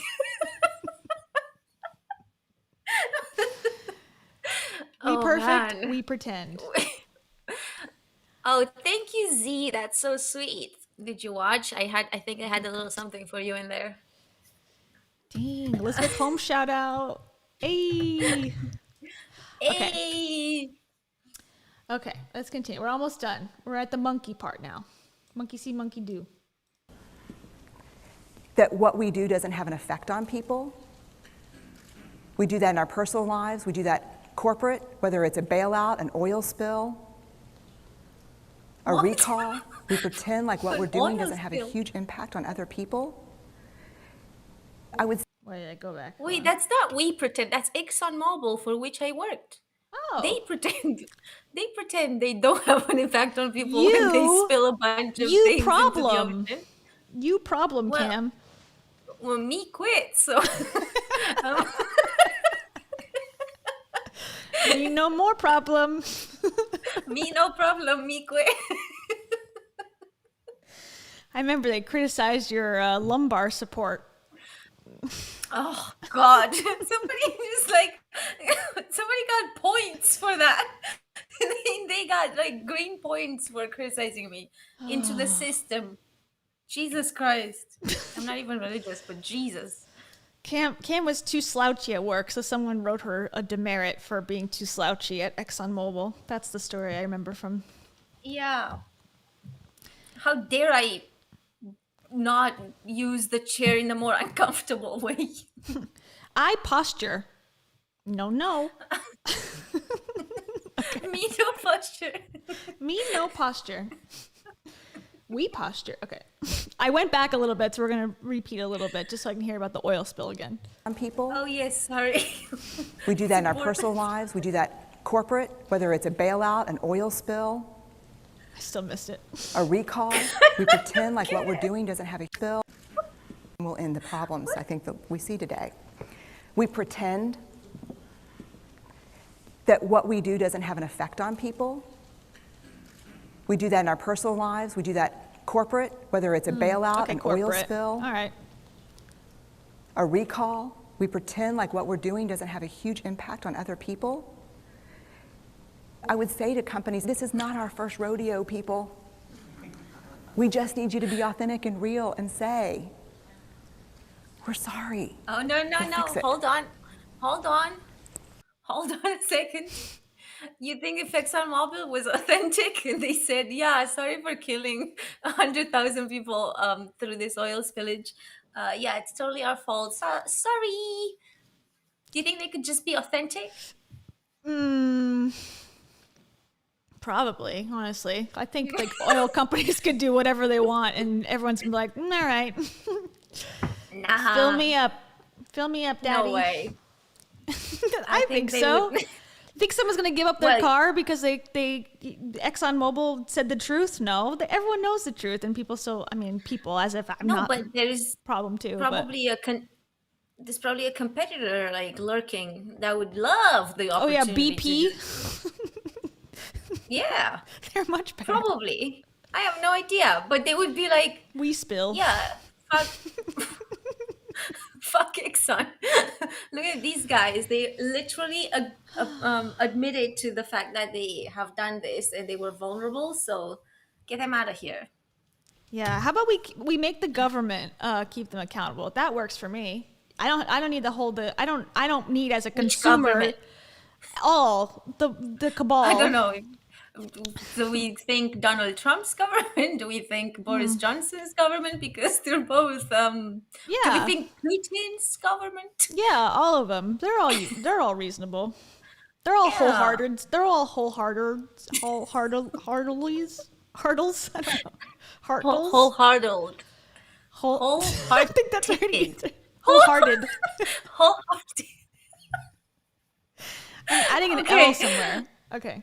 You guys, I want to just promise you that we are sober. Like, I don't know Yeah. why this sounds the way it sounds. I think because We're we both oh, sober. let me move that. I'm drinking juice. I'm out of my water. And I had coffee. I don't know what earlier. you have in that. Mommy juice. We can't tell the color. It's because I don't know that much about Brené, so this is like all I'm going off of this one video and the distant memories of this audiobook that I don't remember. So I'm just fixating on things that I can comment about. Yeah, she didn't put a slide with "we spill" from ExxonMobil. She put it in the comment, but yeah, she We needed spill. a slide. So he's like, "What's happening? We don't know. We don't know." Oh God. Okay. Wait, what happened? We striked? It got shut down? What happened? Everyone's saying that it like went off. Policy violations? We laugh too much? We Oh, no. laugh. So I guess we're just talking what's to that? I don't know. I have Hold no on. idea what we're talking about, guys. Did I miss something? I think the stream got shut down for copyright. Maybe we can't We watch got TED Talks? claimed? Like I think we got striked. Which is worse. Okay, wait, it's back, they said. It's because we said I brown. That's why I think. I think it interpreted that as not And it good. just happened. It just so happened that it was during the ExxonMobil talk. Wait, did they know that I got suspended for a minute? No, we didn't. Well, we're reading the comments now. Wow. This is so interesting. We striked. Yeah, so we make no money on YouTube. Basically. They're like ExxonMobil has like a keyword like accountability, and they're Exxon. They're like strike it immediately. We cannot be held accountable. By the way, I joked about working for you. that was not true. I never worked for ExxonMobil. We Just back. you guys. Okay, well, welcome back. We don't know. We know no. We know no. What happened? Let's continue before this gets shut down and we never are allowed to return. Yeah. But there's another way, and I'll leave you with this. This is what I have found. To let ourselves be seen, Okay. deeply seen, vulnerably seen. To love with our whole hearts, even though there's no guarantee. And that's really hard, and I can tell you as a parent, that's excruciatingly difficult. to practice gratitude and joy in those moments of kind of terror when we're wondering, can I love you this much? Can I believe in this as passionately? Can I be this fierce about this? Just to be able to stop and instead of catastrophizing what might happen, to say, I'm just so grateful. Because to feel this vulnerable means I'm alive. No. And the last, which I think is probably the most important, Oh my God. is to Marissa believe that we're Peer. enough. Oh, I hate it. This is Marissa Yes, Peer's we love tattoo. Exxon. No, Marissa Peer has a book called I Am Enough. This is actually sponsored by ExxonMobil. Exxon, where we get our gas from. We love our fossil fuels from Exxon. Yeah. Oh God. Oh, sorry. I don't know what to laugh at first. Is this picture of I Am Enough? It almost looks Or- like Lanou. I am a Lanou. Yeah, it's a very Because obvious it could you be don't an know L. French. Lanou. Like Yeah, dough, Kayla but is with an also L. Lanou. Canadian, so she has no excuse for not knowing French. I lived in Canada for 2 years, okay? We learned our letters or our numbers, and I can do 1 through like 40. I can do probably 1 through 50, 1 through 60. Because it kind of repeats after a while. What about one through 80?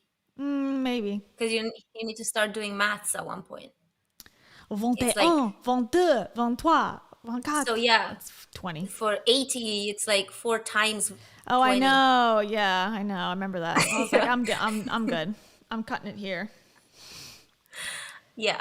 Yeah, So, it's like 20 times. Yeah, 20 plus 10. I'm like, why? yeah, Anyways. or 8, like I guess 96. it's back. People are saying it's back, or are saying it's gone again. Are we gone again? Policy. Let me What look are at my you doing phone. to us? We Well, said we we know love C. Exxon. What the hell? Can I you don't. just I bring don't us consume back? anything but ExxonMobil. I'm actually the Exxon. I love ExxonMobil.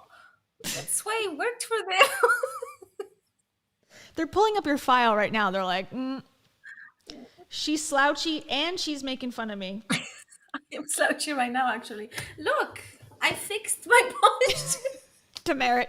They What? came after me now. Everyone's saying that we're banned. What the heck? I am hoping this is a glitch, you guys. I don't understand.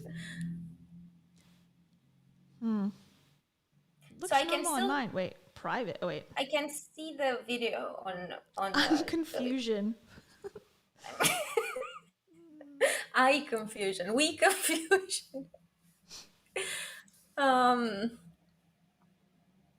Yeah. Hell, maybe because I have it. Maybe because I Okay. doubled it, but I privated the first one. No, I can see it. I can see the video. Oh, in we're here. back. We back. It's obviously we demonetized, but that's Okay, to supplement our income, we're gonna make We Perfect, We Enough shirts. Oh, can I say? Because I would forget about this. And we talked about starting memberships at one point. And if you are not subscribed, please subscribe, because we're going to start the memberships at 2,000 subscribers, and we're around like 1,900, right? Or so. Yeah. So when we reach 2,000, we can start the membership, and then I saw a comment actually saying that they don't want to pay money for these self-help gurus books. So they don't know about the book club. And I totally agree with that. Also, Yeah. it's a lot of commitment. Yeah, maybe. A Yeah. whole book. Sorry. So a whole book is kind of a lot to ask. So we were thinking maybe we'll just do something else, but we have to come up with something. What do you think? Yes, we'll figure it out. We got time. We've been growing to 1,900 subs slowly, so I feel like the next 100 will, by the time we hit it, then we'll have an answer. I gotta sleep Yeah. on it and think. I joined B Haney's membership, so you can, if you can access it too, Cam, through our account. I think if it works like that, to see what hers is Okay. all about. This is us doing We'll just research. You copy see, it. guys, Yeah, unlike Brené Brown, we do our research. we do our research with one account and just base it off that. Copy everything she did and then claim it as our own. All right. Yeah, exactly. I guess we're back. Okay. Where did we leave off? I don't even know. She's talking about I am enough. Marie. Wait. Z is asking, isn't that marker doing the kind of body modifications that B is against? Yeah, because this is what Savi was saying, that she sort of has sort of gosh, my brain stopped working. She has sort of shamed women for doing plastic surgery and stuff like that, which at least I don't know really. But my sister got a boob job, and Savi, I know that she had the opposite, where she basically had Reduced. breast reduction surgery. And I personally don't understand what could possibly be anyone else's business what someone does on their body. Like, if I wanted to get a tattoo, why would that be anyone's business? I mean, I know for a fact my dad would get angry, but I wouldn't show him. Well, I mean, I tend to agree with like whatever you want to do is anyone's business. But I think when people hold celebrities to the same standard of like, oh, it's what do you say, like unrealistic beauty goals or beauty standards, I think that it's a little confusing because it's like, well, you know, this person has unrealistic beauty standards. The only way I can get it is through surgery, but the unrealistic beauty standard is bad. But I don't know. It's confusing. I guess it's like at the end of the day, it's like, do whatever you want. That's my take on it. I can try to rationalize and think like, oh, this is how I feel about it, but who really cares what I have to say about it or think about it? Because like for me, I'm like, oh, I wish people didn't, and I don't mean it in like, you know, in the way Savvy did, like, okay, she wanted something to feel, I don't know. Now I'm like giving her my personal take on her thing. I don't know. For Savvy, it's more than just aesthetics. But I do know that she struggled with dysmorphia. But it's not just that. Savvy also has like a back problem. She has like an S shaped, and she recently got a tattoo with like the shape of her scoliosis, right? Or no? Yes, yeah, that's I think what it's called. And for her, having heavy breasts was like impacting her back. It was hurting her. So, and I think this is actually true for a lot of women who have big breasts, because it's kind of heavy. I think I've heard a lot of women talk about it, at least. My stance is like anyone should do whatever they want at any time, as long as you're not hurting anyone else, you know, or presumably yourself in some way. I'm down for it. But I also feel like for people who do it for the aesthetic to fit in and to feel like, oh, okay, now I'm able to feel like, you know, the standard of beauty has been met, I feel badly, because it's like that is a standard that we're setting for ourselves that kind of sucks. I wish like we were all just fine the way we are, but maybe that's just, you know, kumbaya, unrealistic in its own way, that everyone's just totally comfortable with the way they are. I mean, I'm not, but I don't foresee myself getting surgery to fix my issues. So I wish we didn't have to go through surgery to feel better, but it is what it is. But I don't think people feel better. That's probably one of the cliches, if not misunderstandings. People think that if you go through with a surgery or whatever, let's say you want breast implants or something, that suddenly your confidence will go up. And I don't think, at least in my sister's experience, I don't think that her confidence changed or improved after that. I think it's just she can look at it and see something else, but I don't think it changes who you are and how you feel on the inside. I just think that's a much harder much harder job to do, and that's going to take years of really looking inward and really dealing with your stuff, and no amount of surgery will actually erase whatever traumas you have if you have some stuff like that. Yeah. And I want to say thank you to Kimberly Cosset. It looks French to me. What do you think, Cam? The last name? Say, Cosset. well, the accent looks French, but Kimberly sounds very English. Kimberly Maybe Cosset. Mixed. she's Fringlish. Fringlish. She's inch. I don't know. Thank you very much, Kimberly. We appreciate that. And we have this to say to you. I love you.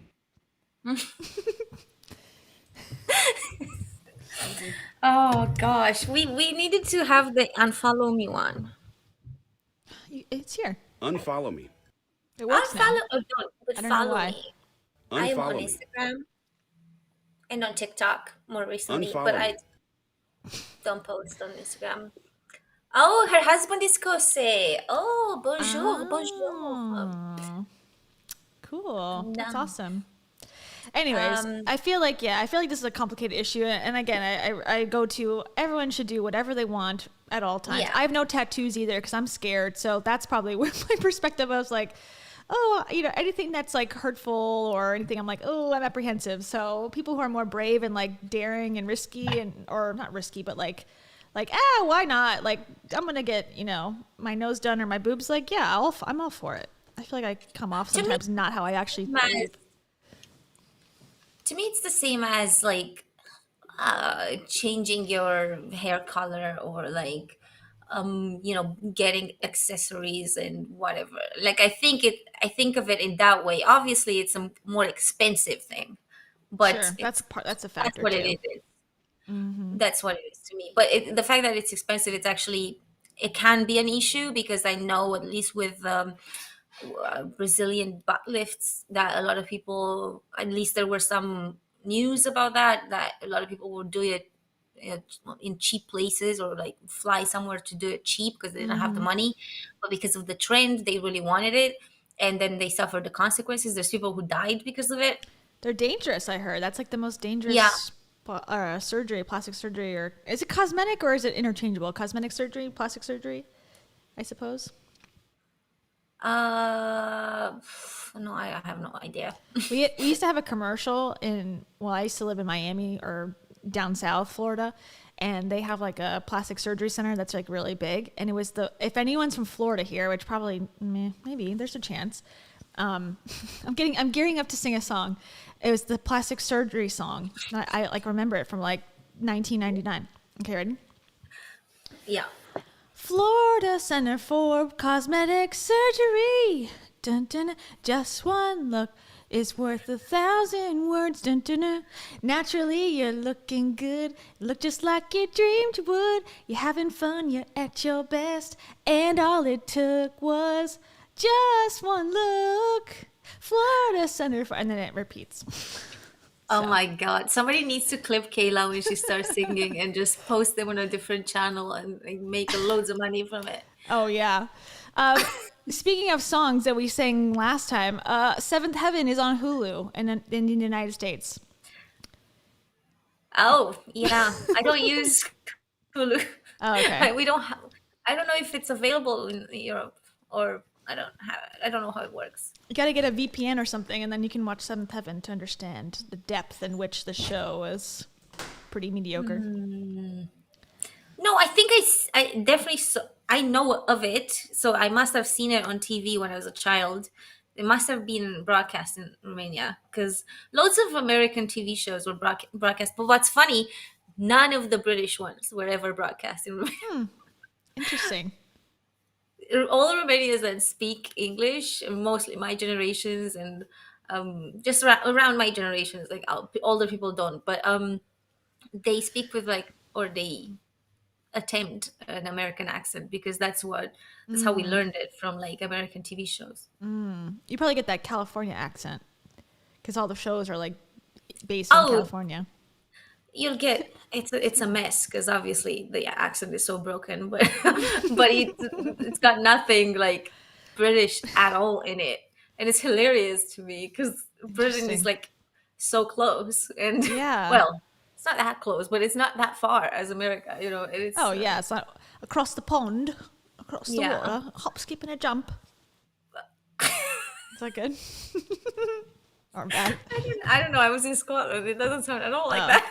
that. But I'm sure that English people sound like that for sure, 100%. Yeah. Yeah. That's not right. I'm getting worse. Okay. So back to Brené. Yeah. We forgot what we're here for. Sorry. I'm trying to think. I see Emily about the 7 Time song. Oh, okay. And I was like, wait, what's the song? I forgot it again. And I'm like, no, I have it now, but it's too long. It's like a whole minute. I can't sing the whole thing. Okay. Maybe I'll do that on Instagram today. I'll just sing the 7 Time song, and the people who understand will just understand. Okay. So look out for that and follow me on Instagram. Okay. What might happen to say, I'm just so grateful, because to feel this vulnerable means I'm alive. And the last, which I think is probably the most important, is to believe that we're enough. Because when we work from a place, I believe, that says, I'm enough, then we stop screaming and start listening. We're kinder and gentler to the people around us, and we're kinder and gentler to ourselves. That's all I have. Thank you. Boo. I'm just kidding.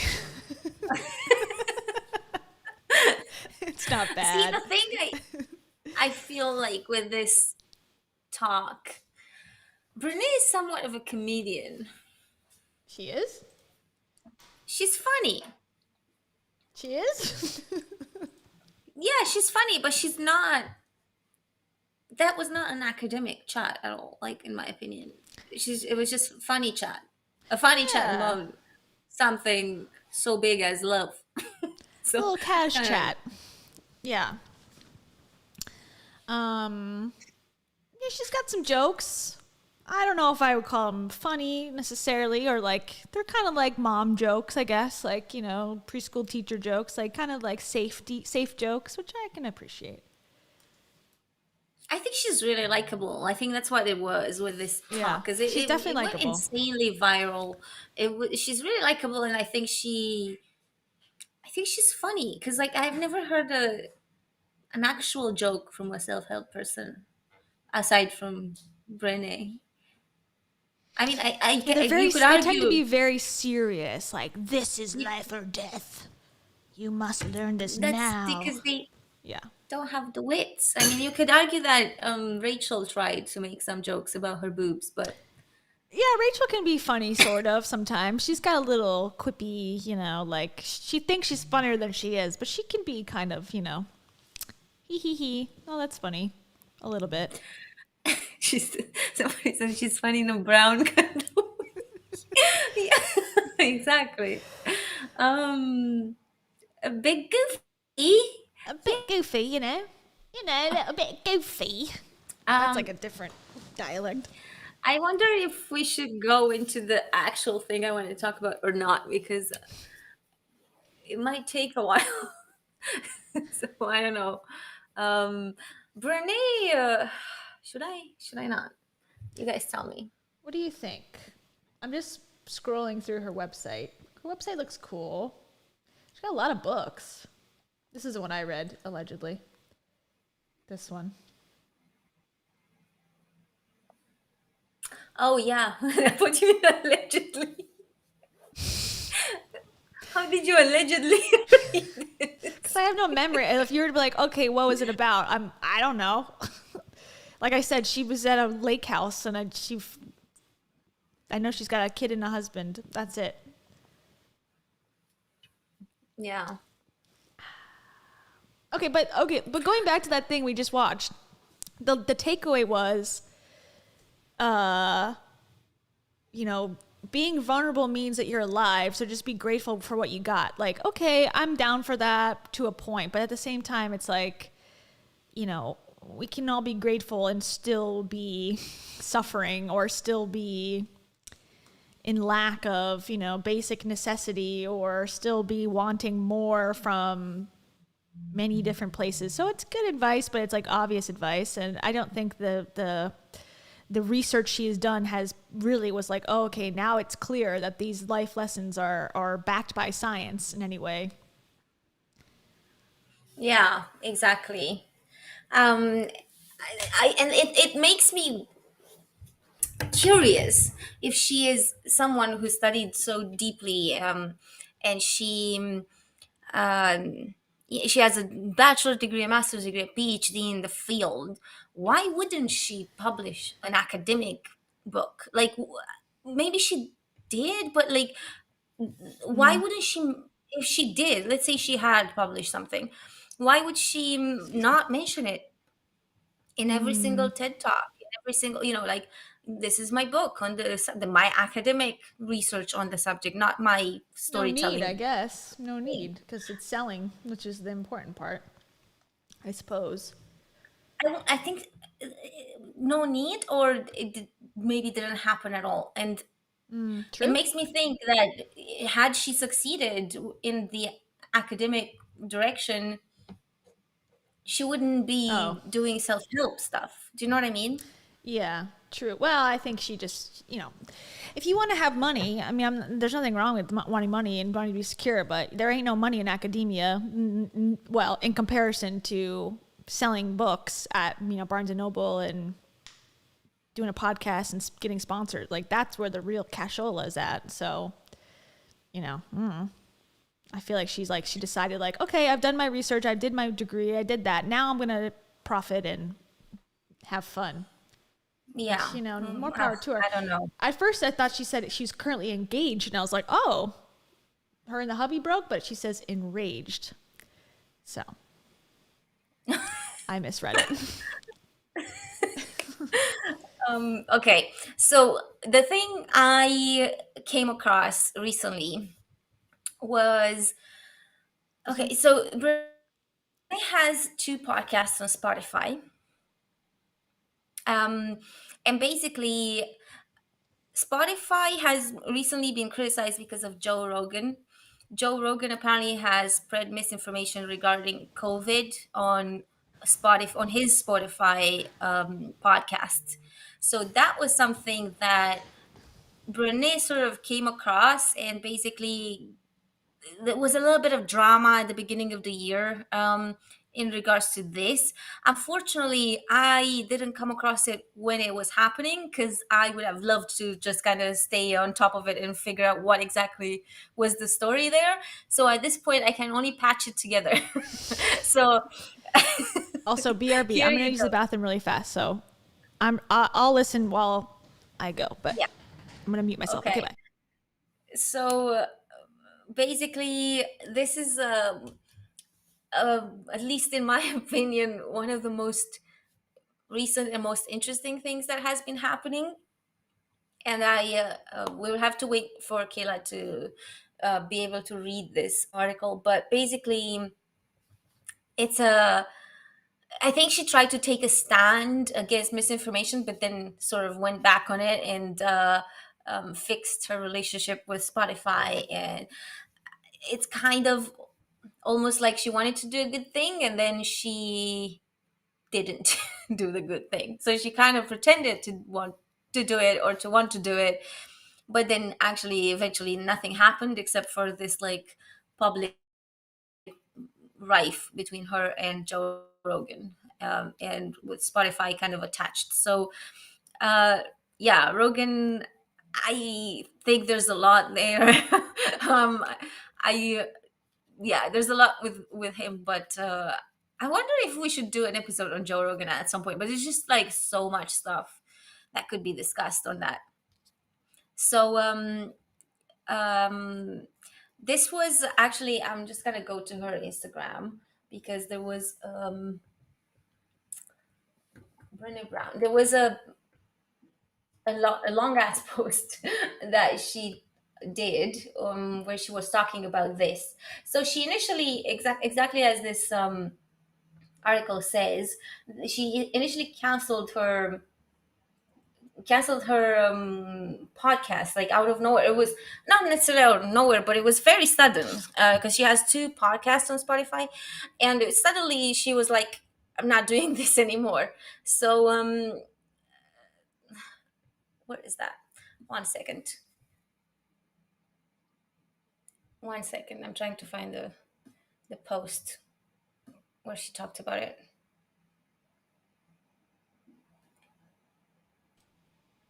I'm back. Oh, you're back. Hello. So I was just talking about this, but we would need you to be able to read the article. So I was just explaining it briefly. Okay. So what were you saying about the Joe Rogan part? You love Joe Rogan? Is that what I heard? Yeah, exactly. Joe Rogan is a weird rabbit hole. Yeah, I know a few things about him. Not great so far. Yeah, I can't lie. I used to be a Joe Rogan fan, but that was before No, I know. I was a fan of all these people pre-pandemic. But I also I definitely stopped watching pandemic's time. But then before that, I sort of got turned off because he interviewed Alex Jones twice. And normally, I'm okay with that, except that he didn't bring up the major thing about Sandy Hook and how horrible Alex Jones has been with the Sandy Hook, shooting with people, saying people are actors and the kids are all actors and Christ, all that stuff, like insane. He actually got sued and lost for sending people, Alex Jones, not Joe Rogan, to, sending hate to the family members of victims. So it's like a horrendous story. And Joe Rogan he brought it up like for a half a second and basically like did not address it much. And I felt like that was not enough of a interview for me. So that's when I got really turned off by him. And then pandemic stuff just like cemented on top, like, okay, I'm never going back to him. But I used to be a fan back in the day. Yeah. I'm speechless. I'm okay with you being a fan of Tony Robbins and Gary Vee. I'm not okay with Joe Rogan for some reason. Really? Interesting. Okay. I'm sorry. I don't know. I don't know. I'm sorry. Well, what he was doing was different at the time because he was giving, platform to people who, some of them, like he talked to Elon Musk for like 4 hours and you just got to see them talk and smoke weed and drink whiskey together. And that's something I hadn't seen before. So I thought it was cool that, this guy was, because people working in video production, people were very much like, oh, and I hate this mentality. People are like, oh, everyone's so stupid nowadays. Everyone has the attention span of a goldfish. All content has to be 5 seconds or less from now on. I'm like, that's only like ads, you dumbasses. Like, it's not, people want content. They want quality content. Like, people will watch long things if it's good. And so he was the first person that I saw that was really doing long, content that was doing well and was just kind of informal. So, but I mean, I guess like that he's not the first. I guess Howard Stern would have been the first, but like he's kind of weird. So Joe was the most like, and he really knew the subject matter, and he was conspiritualist. So he would be more into like the wacky stuff, which I thought at the time was wonderful. So anyways. Yeah. Canceled. I mean, we have like 100 reasons so far to cancel Kayla. I know. The list is growing. But who's counting? I appreciate the support despite my multiple cancellations. Kayla is like, has been through it, as they say it. I've been through it. I stumbled every moment. The hard is just so hard. I got 3 negative comments yesterday, and I just basically was like, well, God, what else do you want me to do? You didn't pull your phone and start screaming that you wake up at 4 a.m.? I wake up at 10:30 in the morning so that I can do this content for you, okay? Ungrateful. My cleaner Yeah, that's my team. My house cleaner really does a shit job. House cleaner is myself, actually, as well. So who's really to blame? gosh. We cancel. We canceled. We changed. We changed. Yeah. Ah, thank We you. hope. Thank you. We hope. We cancel. We changed. We hope. We love ExxonMobil. That should be their We slogan. love Exxon. Peace and Exxon glass. is my favorite oil. I get all my oil from Exxon. Exxon's the best. Oh yeah. Yeah, I wash my hair with Exxon oil. You know what pipeline's my favorite pipeline? The ExxonMobil pipeline. Yeah. My ExxonMobil downline is better than yours with Monet. Do you guys have nooks and crannies of your time where you want to make extra cash for your family to support them? Well, I have the business for you. ExxonMobil Gas. You gotta sit up straight while you do it. You want to spend more time with your newborn? Huh? Or you want to go back to work like an asshole? Don't be a slave to the 9 to 5. Work for ExxonMobil 24/7. Yeah, exactly. No, but we swear we love Exxon. Don't kill our chat again. Thank you. Okay. We are Because- supporters. Everyone's like, what are you Yeah. talking about? BP is the worst gas. No, I'm just kidding. Just start putting down the rest. No, Lukoil. Lukoil is Russian. Ah, okay. Sunoco? Never heard of them. We Exxon. We.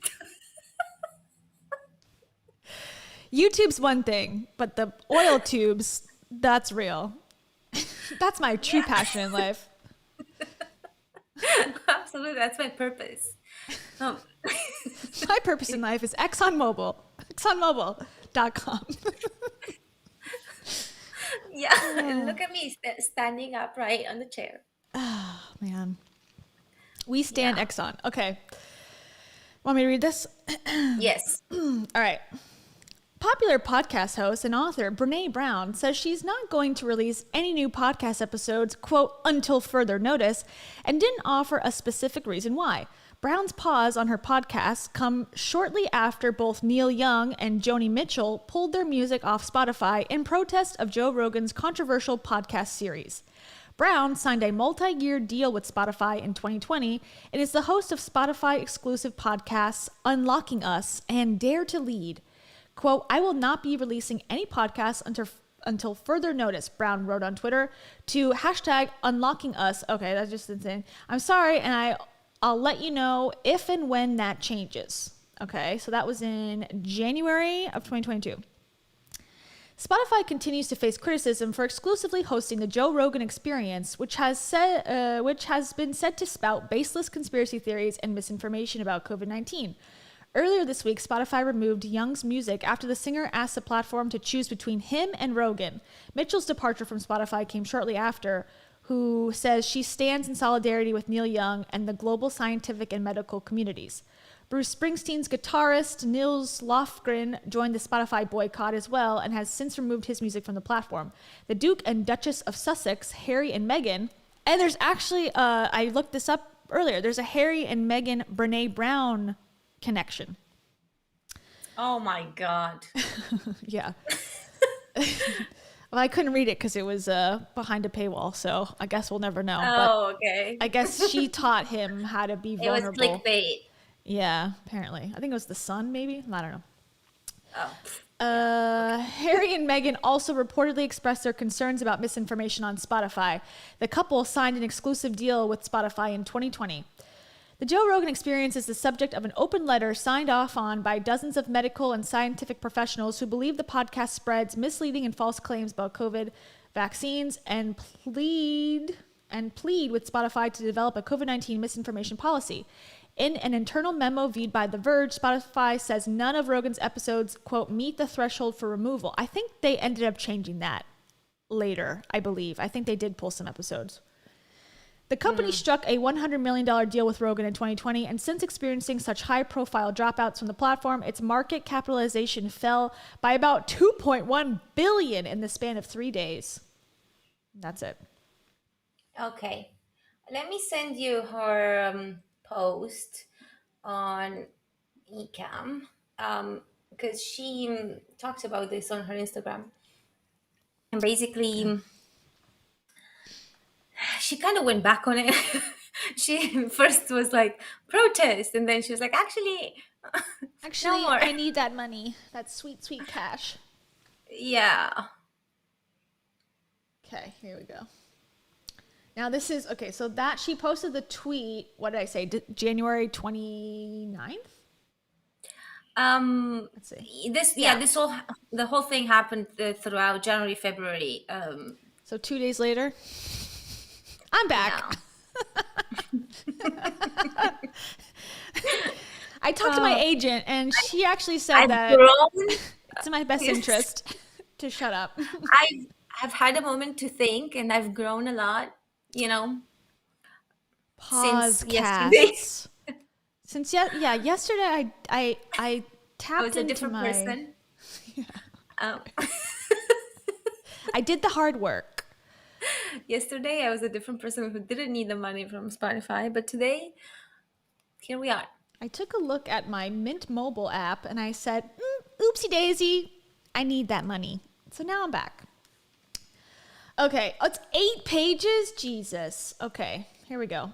There's 8 explanations for this. I'll go quick. Okay, an update on my decision to pause the podcast. We often joke about unlocking us and Dare to Lead being pausecasts, not podcasts.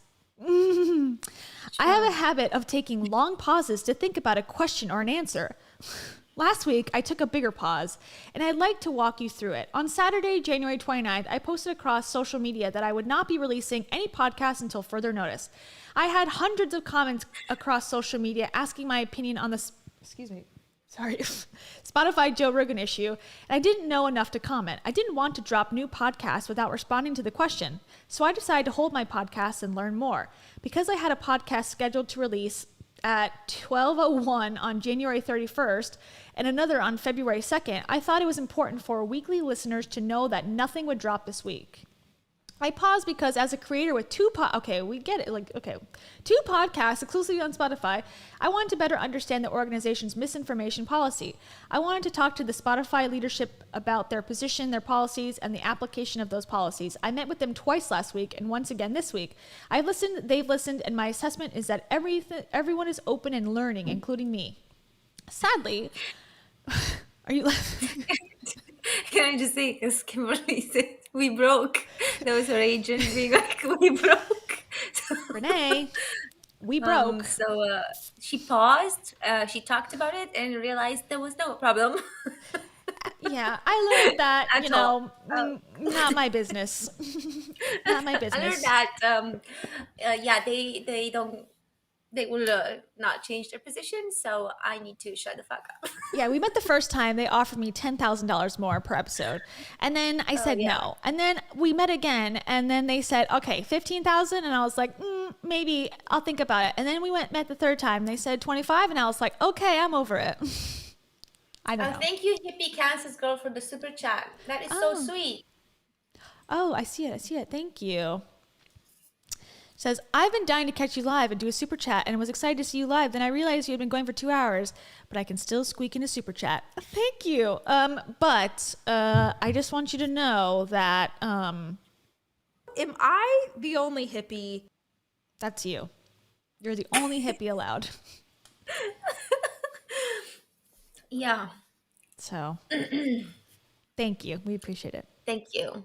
And just for an extra little bonus, I love you. I Yeah. like to add that in after that. Okay. All right. Sadly, on social media, my post has turned into a shit show driven by unfounded accusations of censorship. Comments like, May I just say, it's not just social media. Even the BBC published about it. oh, Brené? About this situation, yeah. Really? Interesting. She's like trying to like make it sound like it's not as important as it is, but the media like published it. Yeah. It's not just the Beetlejuice on the internet like me. Beetlejuice, Beetlejuice, Beetlejuice. And then the YouTubers come. Yeah. I'm sad. I love Neil Young. I'm actually, it's funny because like he announced he was taking his music off and I listened to like his whole album because I was like, oh, I like his album. I like his music. His older stuff more so than his newer stuff, but he's such a old soul, like a very like folksy singer, and it's so good. Now he's not on Spotify anymore, which sucks. But I support him. I think that's a cool move. Badass move, Yeah, honestly. exactly. That's what it is to protest, really, not to just come back on your word in just before your next podcast was about to drop. Yeah. I'm back. Okay. Comments like, quote, I'm canceling you for canceling people. And quote, I hate censors, so you shut up. I don't think that was okay. And quote, I'm burning your books because I don't agree with you. Would be ironic and funny if they didn't demonstrate a complete lack of critical thinking. For everyone who said this pause was out of line with my work, you clearly skipped all of the places where I've talked about pausing, getting curious, and asking questions. Okay. She had a 2-day pause. Everyone relax. Oh my gosh. This is February 1st. My God. She was only going to have one podcast that could have come out during this time. Anyways, let me be clear. Number one, I'm not interested in canceling or silencing or censoring anyone, including Joe Rogan. This was not, nor has it ever been, framed to the public or to Spotify as, quote, me or Joe, hard stop.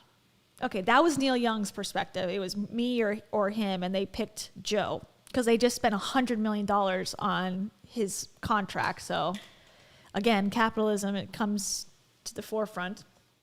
Yeah. Again, capitalism, it comes to the forefront. Yeah. Number two, I do not support censorship. I have a long history of supporting free speech and supporting organizations that protect free speech. My support for the First Amendment has been unwavering, even when what is being said turns my stomach. Some of my hardest moments as a social worker were defending the rights of people to speak their minds, even though I disagreed with every single word coming out of their mouths. I mean, I tend to feel like that's how my perspective is as well. Like, I don't like what you say, but I believe in your right to say it. 3, as a creator on Spotify, my ask has been very straightforward since the beginning. I'd like Spotify to have a transparent misinformation policy made available to the public that balances addressing the complex misinformation issue we face today while respecting free speech. And to be meaningful, this policy must be applied across the platform without exception. Okay, I think that's pretty fair. 4, personally, I would never want to silence debate about vaccine safety and efficacy because the lack of critical discussion actually increases vaccine hesitancy. However, rigorous debate that benefits the public does not include the dissemination of misinformation. It's a very hard thing to deal with. Both censorship and misinformation are threats to public health and democracy. Rather than falling prey to believing that we have to tolerate one to protect against the other, our collective well-being is best served when we approach debates and discourse with curiosity, critical thinking, and a healthy skepticism of false dichotomies.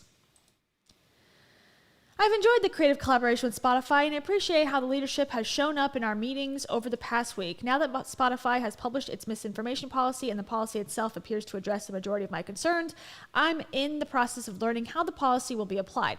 I'm hopeful that the podcast will be back next week. No matter what I say or what I do, some of you will be frustrated, disappointed, or pissed off. That's okay. I will never stop sharing my opinions and beliefs to make anyone feel better or more comfortable or to gain your approval. Not now, not ever.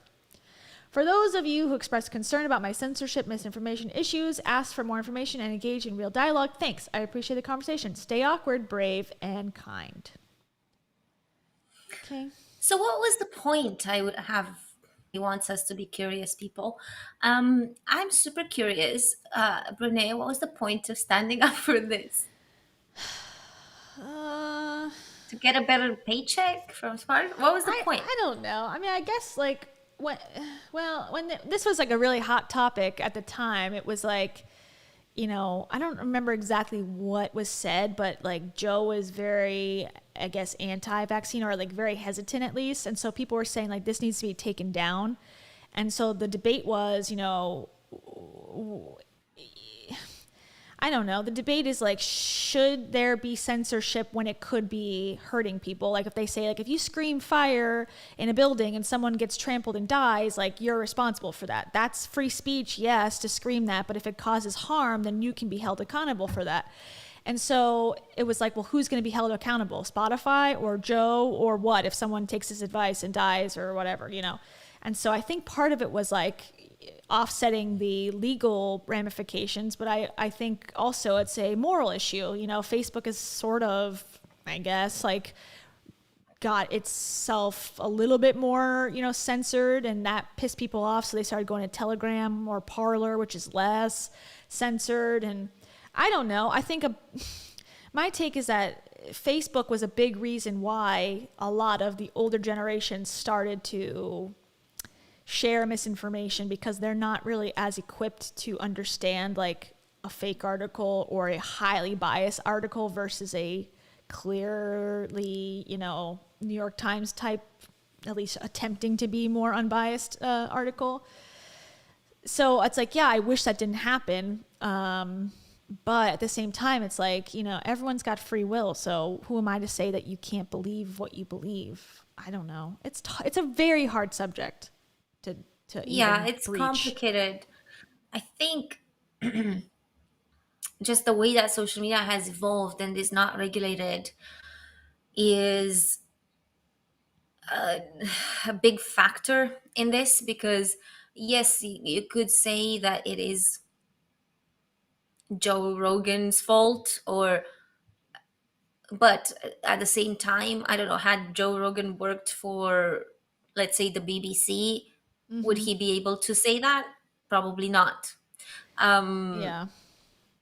I don't know if he would be or not, but I'm just thinking in terms of how information gets approved and stuff like that. I think, at least for what I've done for the BBC, I always had to have things fact checked. I needed at least two sources that were like actual sources and not just some random talking on his blog about it and stuff like that. So I don't know. I think the platform, it's complicated. It's just very complicated with social media. It is. And I don't know the solution. If I did, you know, I would gladly share it with others, but I don't. And I think, I don't know. I think like, okay, so Joe Rogan, and that's kind of how this is going a little off topic, but you know, I'm reading the Medical Medium's book right now, so it's on top of mind.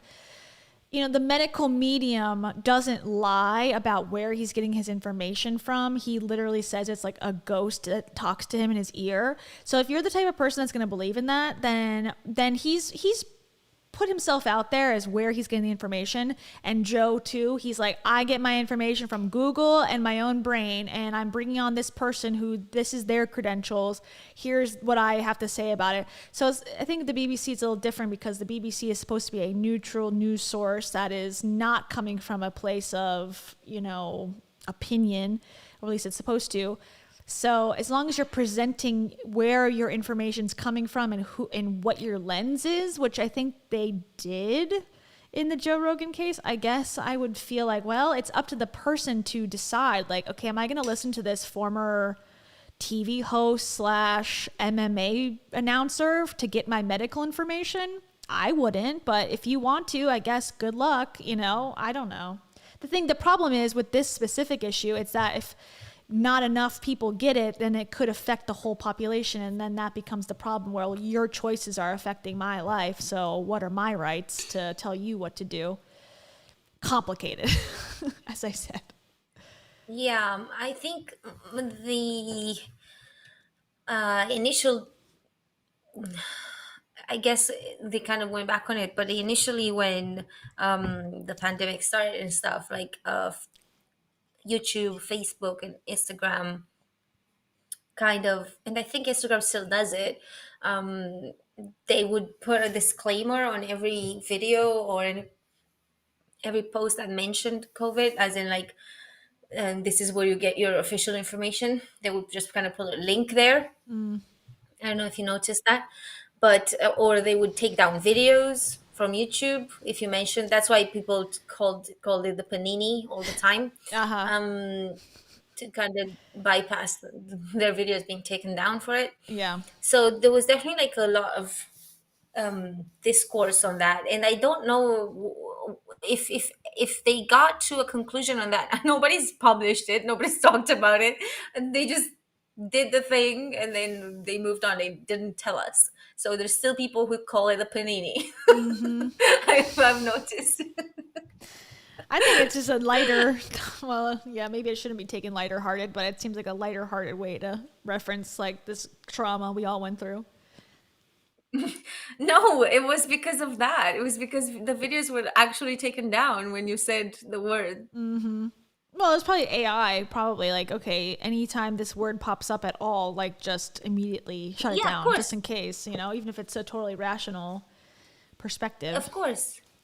But then who put that AI in place and why? It is the that's the where the debate was. And I think it was interesting. It was because it was the first time I saw social media being regulated, Yeah. in terms of they were like, no, we're not going to allow misinformation, or and by in an effort not to allow misinformation, they stopped all discourse All of on it. that topic unless it came from a news source or Yeah, and I tend to think that's a little the extreme end of what probably would be sufficient.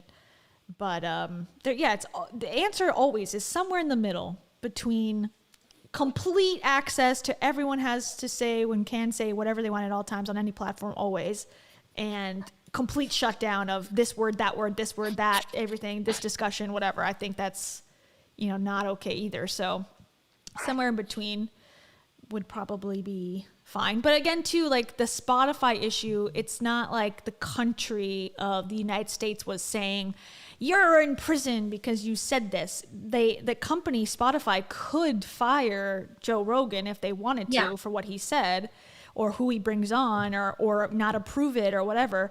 But they would probably have to go to court over the contract. And like I said, $100 Sure, million. okay. They took a risk on him bringing him over from, YouTube and wherever else he was on Yeah, his own platform.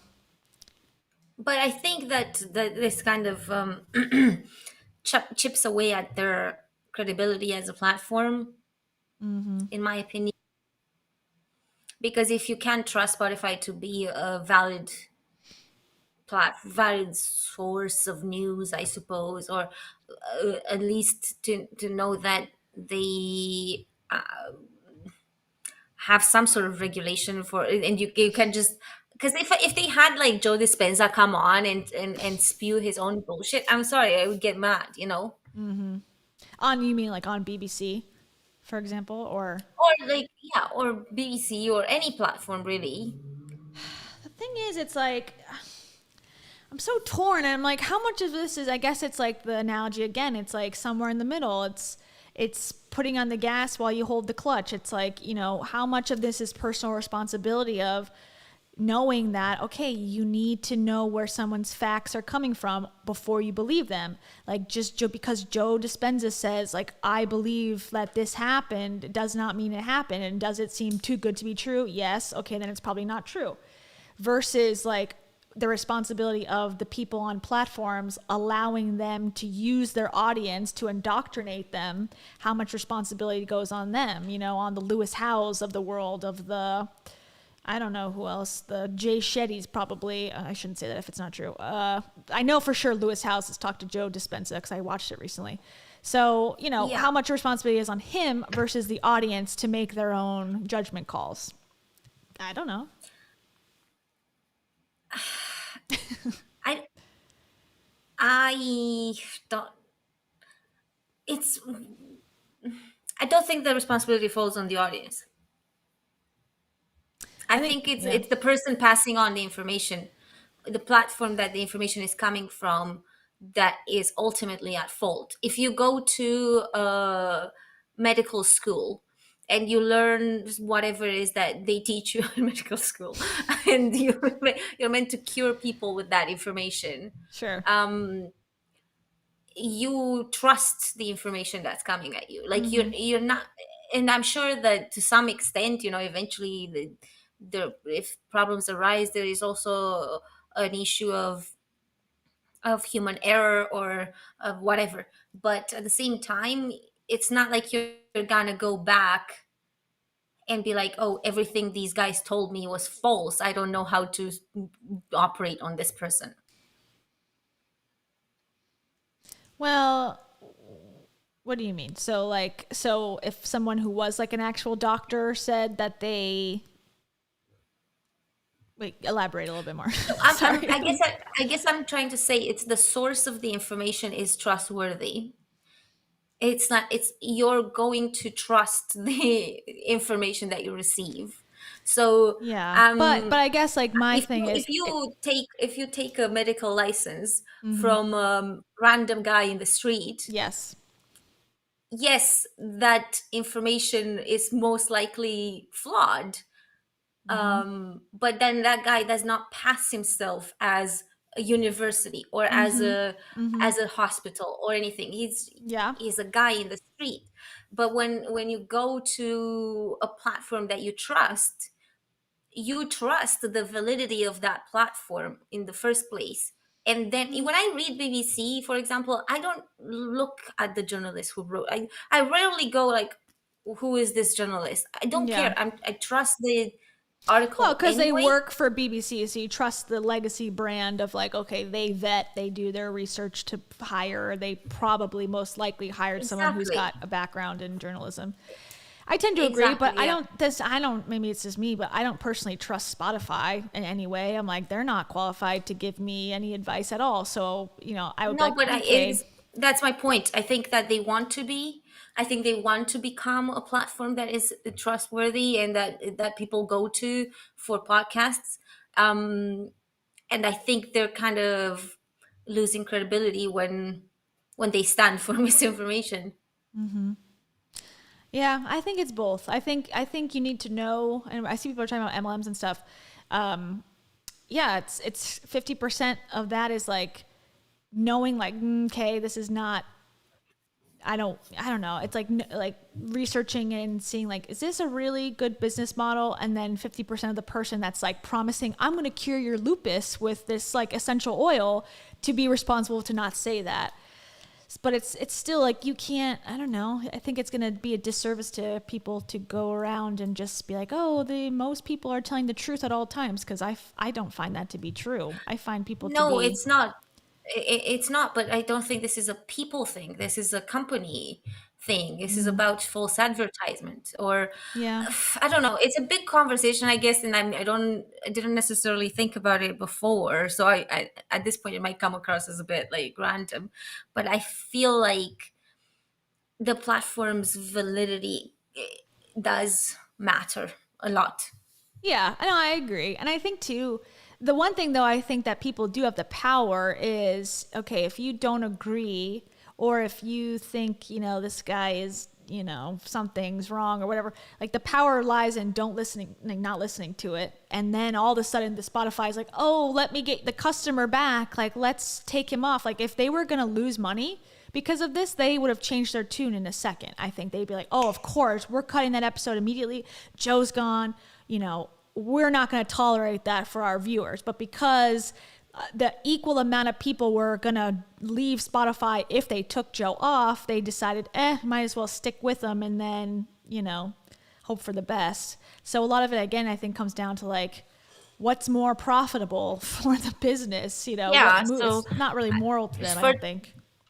for the record, I would like to say if Spotify wants to We sponsor us, Spotify. we love Spotify. So it would only be like 10 million. I'm not even going for like 100 million like Joe. Well, 10 million will be fine with me. Yeah. Oh, one would be fine with me.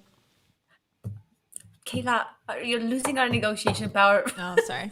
I will not stand for less than 25 million. Sorry. Exactly. Thank you. We pull numbers, okay? We love Spotify.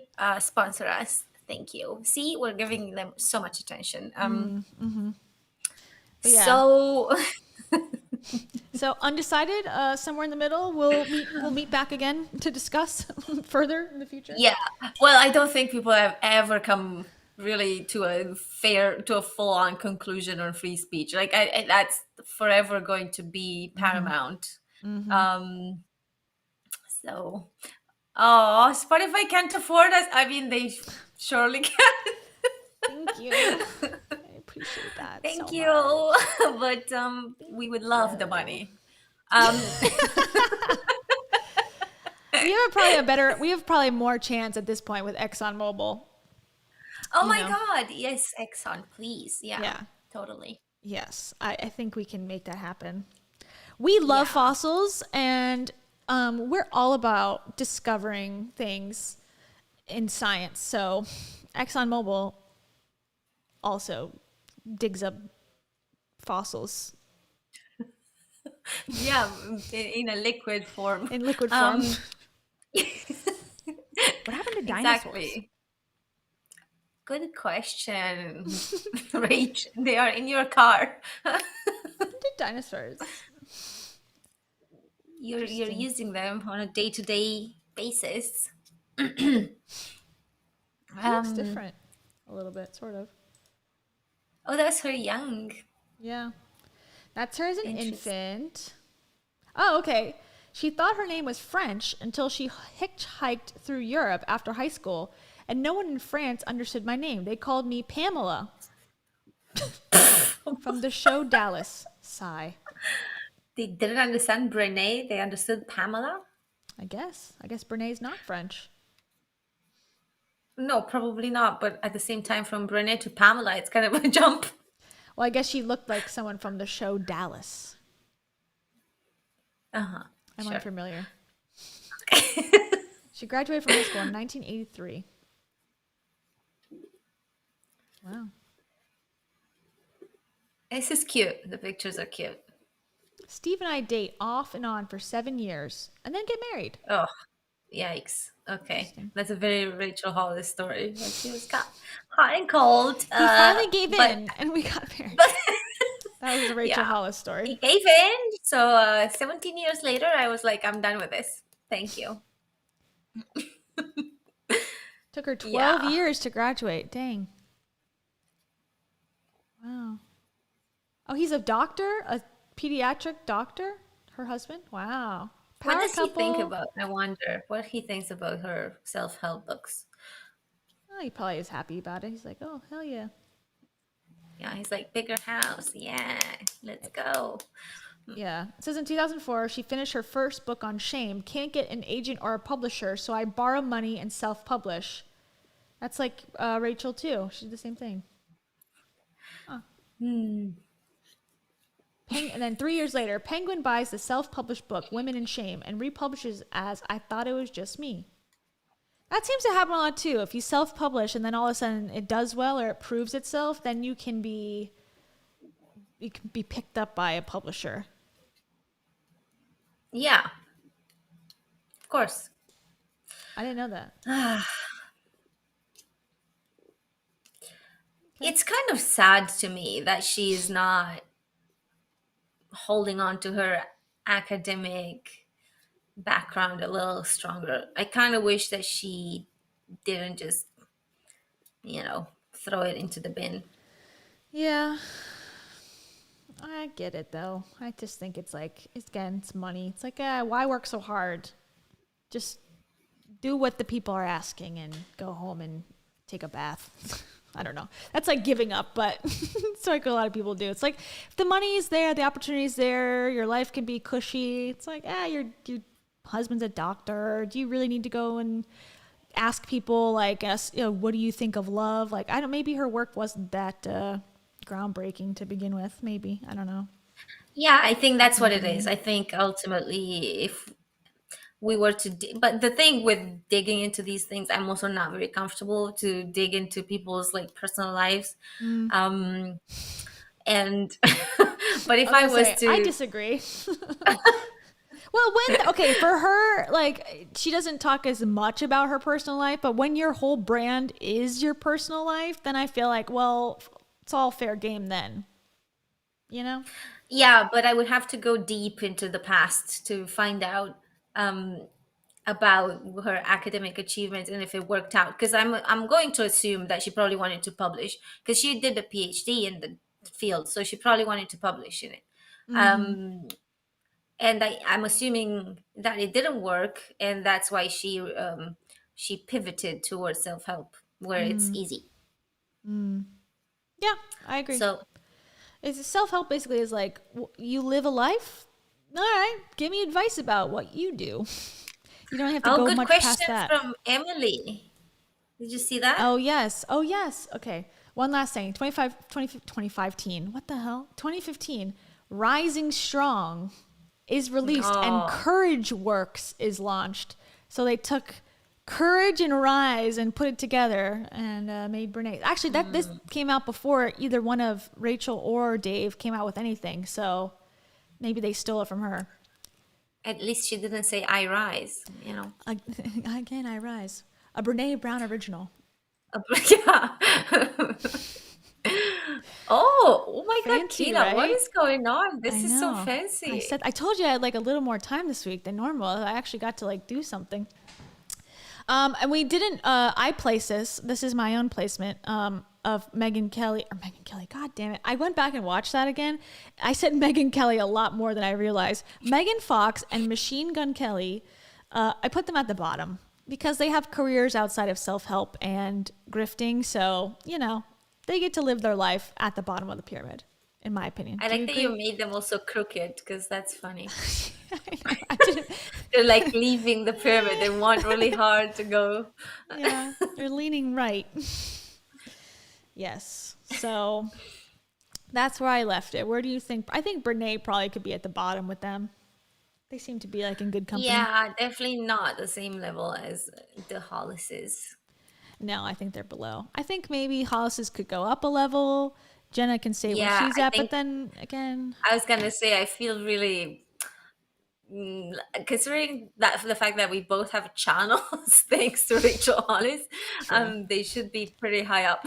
Yeah, maybe Rhonda can get a break. She can catch a break because she left for like 10 years and didn't create a bunch of content afterwards. So, you know, I feel like maybe our pyramid is gonna turn out into one level. yeah, they're We all the will all same be like at the top, just on the like spectrum. just one on top of the other. Yeah, probably. But I mean, just think if they're on the pyramid at all, it's already bad. Yeah, exactly. So yes. So we'll add the only bad part about this. I should have next time. I'll cut the little face out and I'll place it on. That's the only thing I can't place them on in real time, as they say. So I'll have to add. I'll add Brené to this side, and then I'll move them up, and then I'll move Rhonda down. Yeah, that sounds like it would work. Okay. Because I feel terrible to have Rachel so low on the pyramid. It just doesn't feel right to me. Yeah, she needs. Yeah, She no. deserves. She climbed the top of that pyramid Oh yeah, she wakes up at 4 a.m. every day just to to get the top of the reach the pyramid. top of the pyramid. The Cringe-Fluencers downline pyramid. That's what she's waking up early for, to try to get up there every day. Yeah. And I saw someone comment. I don't know if you've heard that podcast, the most recent one that Dave and Heidi did together on Dave's podcast about bullying, how we're all parasites. Did you hear that part? I have not seen that one. It's pretty I was bad. preoccupied with his return to Instagram, but I would Yeah. like to make another video about that because I did notice some people commenting on it, and it sounds very bad from what you guys are saying. Yeah, it caught me off guard because I listened, like I said, I listened to the first probably 10, 15 minutes of the podcast off camera, and then I just could not get through it. So I was like, I'll just do this live, whatever. And then, so the end part was a surprise, and it kind of came out of nowhere, and I was like, whoa, what? And it just shocked me a little bit. So Okay, don't tell me. I won't, Nobody I won't. spoil But it. there's one Um, line from Heidi that I'm like, excuse me? Like, are you serious right now? Like, that's, but then again, like, I don't know if they're talking about us or they're talking about people who are DMing them privately. They kind of interchanged the bully hater comment a few times. So it's unclear who they're actually talking about. So we're no longer the Beetlejuice now? I guess. Well, Dave I mentioned like that. the Beetlejuice. He didn't mention Beetlejuice, but he did say like, oh, there's people out there that like, you know, were so happy to see me fall and that they were just waiting for an opportunity to, you know, make content about me. So I'm assuming he's talking about Pancake Gate, and I'm assuming he's talking about us not us, me and you, but like the community. But then I'll be honest though, like I hadn't talked about Dave, like, I used to talk about Rachel a lot and barely ever mentioned Dave. But yeah, then can't help it after a he while. It's like made me I feel change my mind. obligated. Yeah. I feel obligated to say something. And, you know, I think more of it was Heidi, perhaps. She seemed to be the one that was more passionate with what she was saying. Dave almost seemed to be like in agreement with her as opposed to he was leading that conversation. But that's no excuse. And, you know, he did say some things that were like, whoa. But Heidi was the one that was more hyperbolic, where it was like, oh, you know, the bullying is so bad and the parasites and they're just you know, she was more like, but then again, she's like, the next second she's like, but I don't care at all, they make me better, they make me stronger, you know. So She said that. Oh wow, interesting. yeah, so I was like, so do you want us to continue or like what? Like never stop, is that what you're asking for? Or Please don't make me stop. I have a video in the making about Heidi's background check. yeah, I mean, That's I don't know, it's taking a lot of work. So please just not yet, Heidi. I'm not done. I got a folder of Heidi stuff. I specifically think, and it's sensitive because it's about her kids, but the way she presents her kids on social is very similar to like family vlogging. And I think it definitely passes into that territory. But if you watch it over a long period of time, she bullies her kids. And I don't mean it bullying like super harsh, mean, but she definitely makes fun of them, complains about them, puts them on blast, shows them in compromising positions, situations. Yeah. Like it's a lot, and she does it so often that I have like 45 examples to show. So it's insane. Yeah, it's pretty bad. I remember one of them that you showed me recently. Yeah. Well, yeah, that one. Yeah. And I started talking about that on my channel and I was like, I don't even want to show this. And she reposted it with editing it. And I was like, this is so weird. Like, I don't know. She's unhinged. I'm sorry. I hate to say it, but something ain't working. Something ain't right. She needs a coach. She needs a social media like guide. Coach. She needs a spirit guide. Yeah. Yeah, I can be her spirit guide. I will guide the hell out of her in my background check. Good. Just be like, just turn it off. No, I'm so excited for that one though. I hope you guys enjoy that because that'll be good. I started it like 2 weeks ago. Nice. So it's kind of, I don't know. Maybe I just make my own work harder than it needs to be because I tend to put too much work in some videos and then they completely tank. So please watch that one. I'll watch it. I'm gonna watch your Dave one after this is over. Comment. Yeah. Okay, fair enough. I should probably go to sleep because I can see my face as just, you can tell that it's late. It looks wonderful. You look beautiful as always. Oh, you too. Yes. We're best friends. And all of you guys too. We're best friends with everyone that's watching. We're best friends. Absolutely. Oh, best friends. In your video, are you gonna show like where Dave is all the time when like in regards to Heidi, or like when they're together, like where he is? What do you mean? Because Heidi answered the question where Dave always is while they're together. Do you hear about that? No, what is going on? This is getting so weird. He's always in the bathroom. He's always in the bathroom. Okay, that was a big setup. I'm sorry. He's always in the bathroom. Sure. He's always in the bathroom. I did not need to know this. Thank you for letting me know, but you're welcome. I'm out now. Thank you. Bye. Bye. See you guys next Thursday. Love and light. Thank you guys for being here. Yes, we'll find out why we got striked and all that. Maybe. We probably will not. They never tell us anything. Thank you guys. Yeah. This is great. We'll see you That was on fun. Thursday next week, and that will be Kayla's week, so for sure it'll be better. So Okay. No, this was fun and a good time. raising the standards here. We leave. We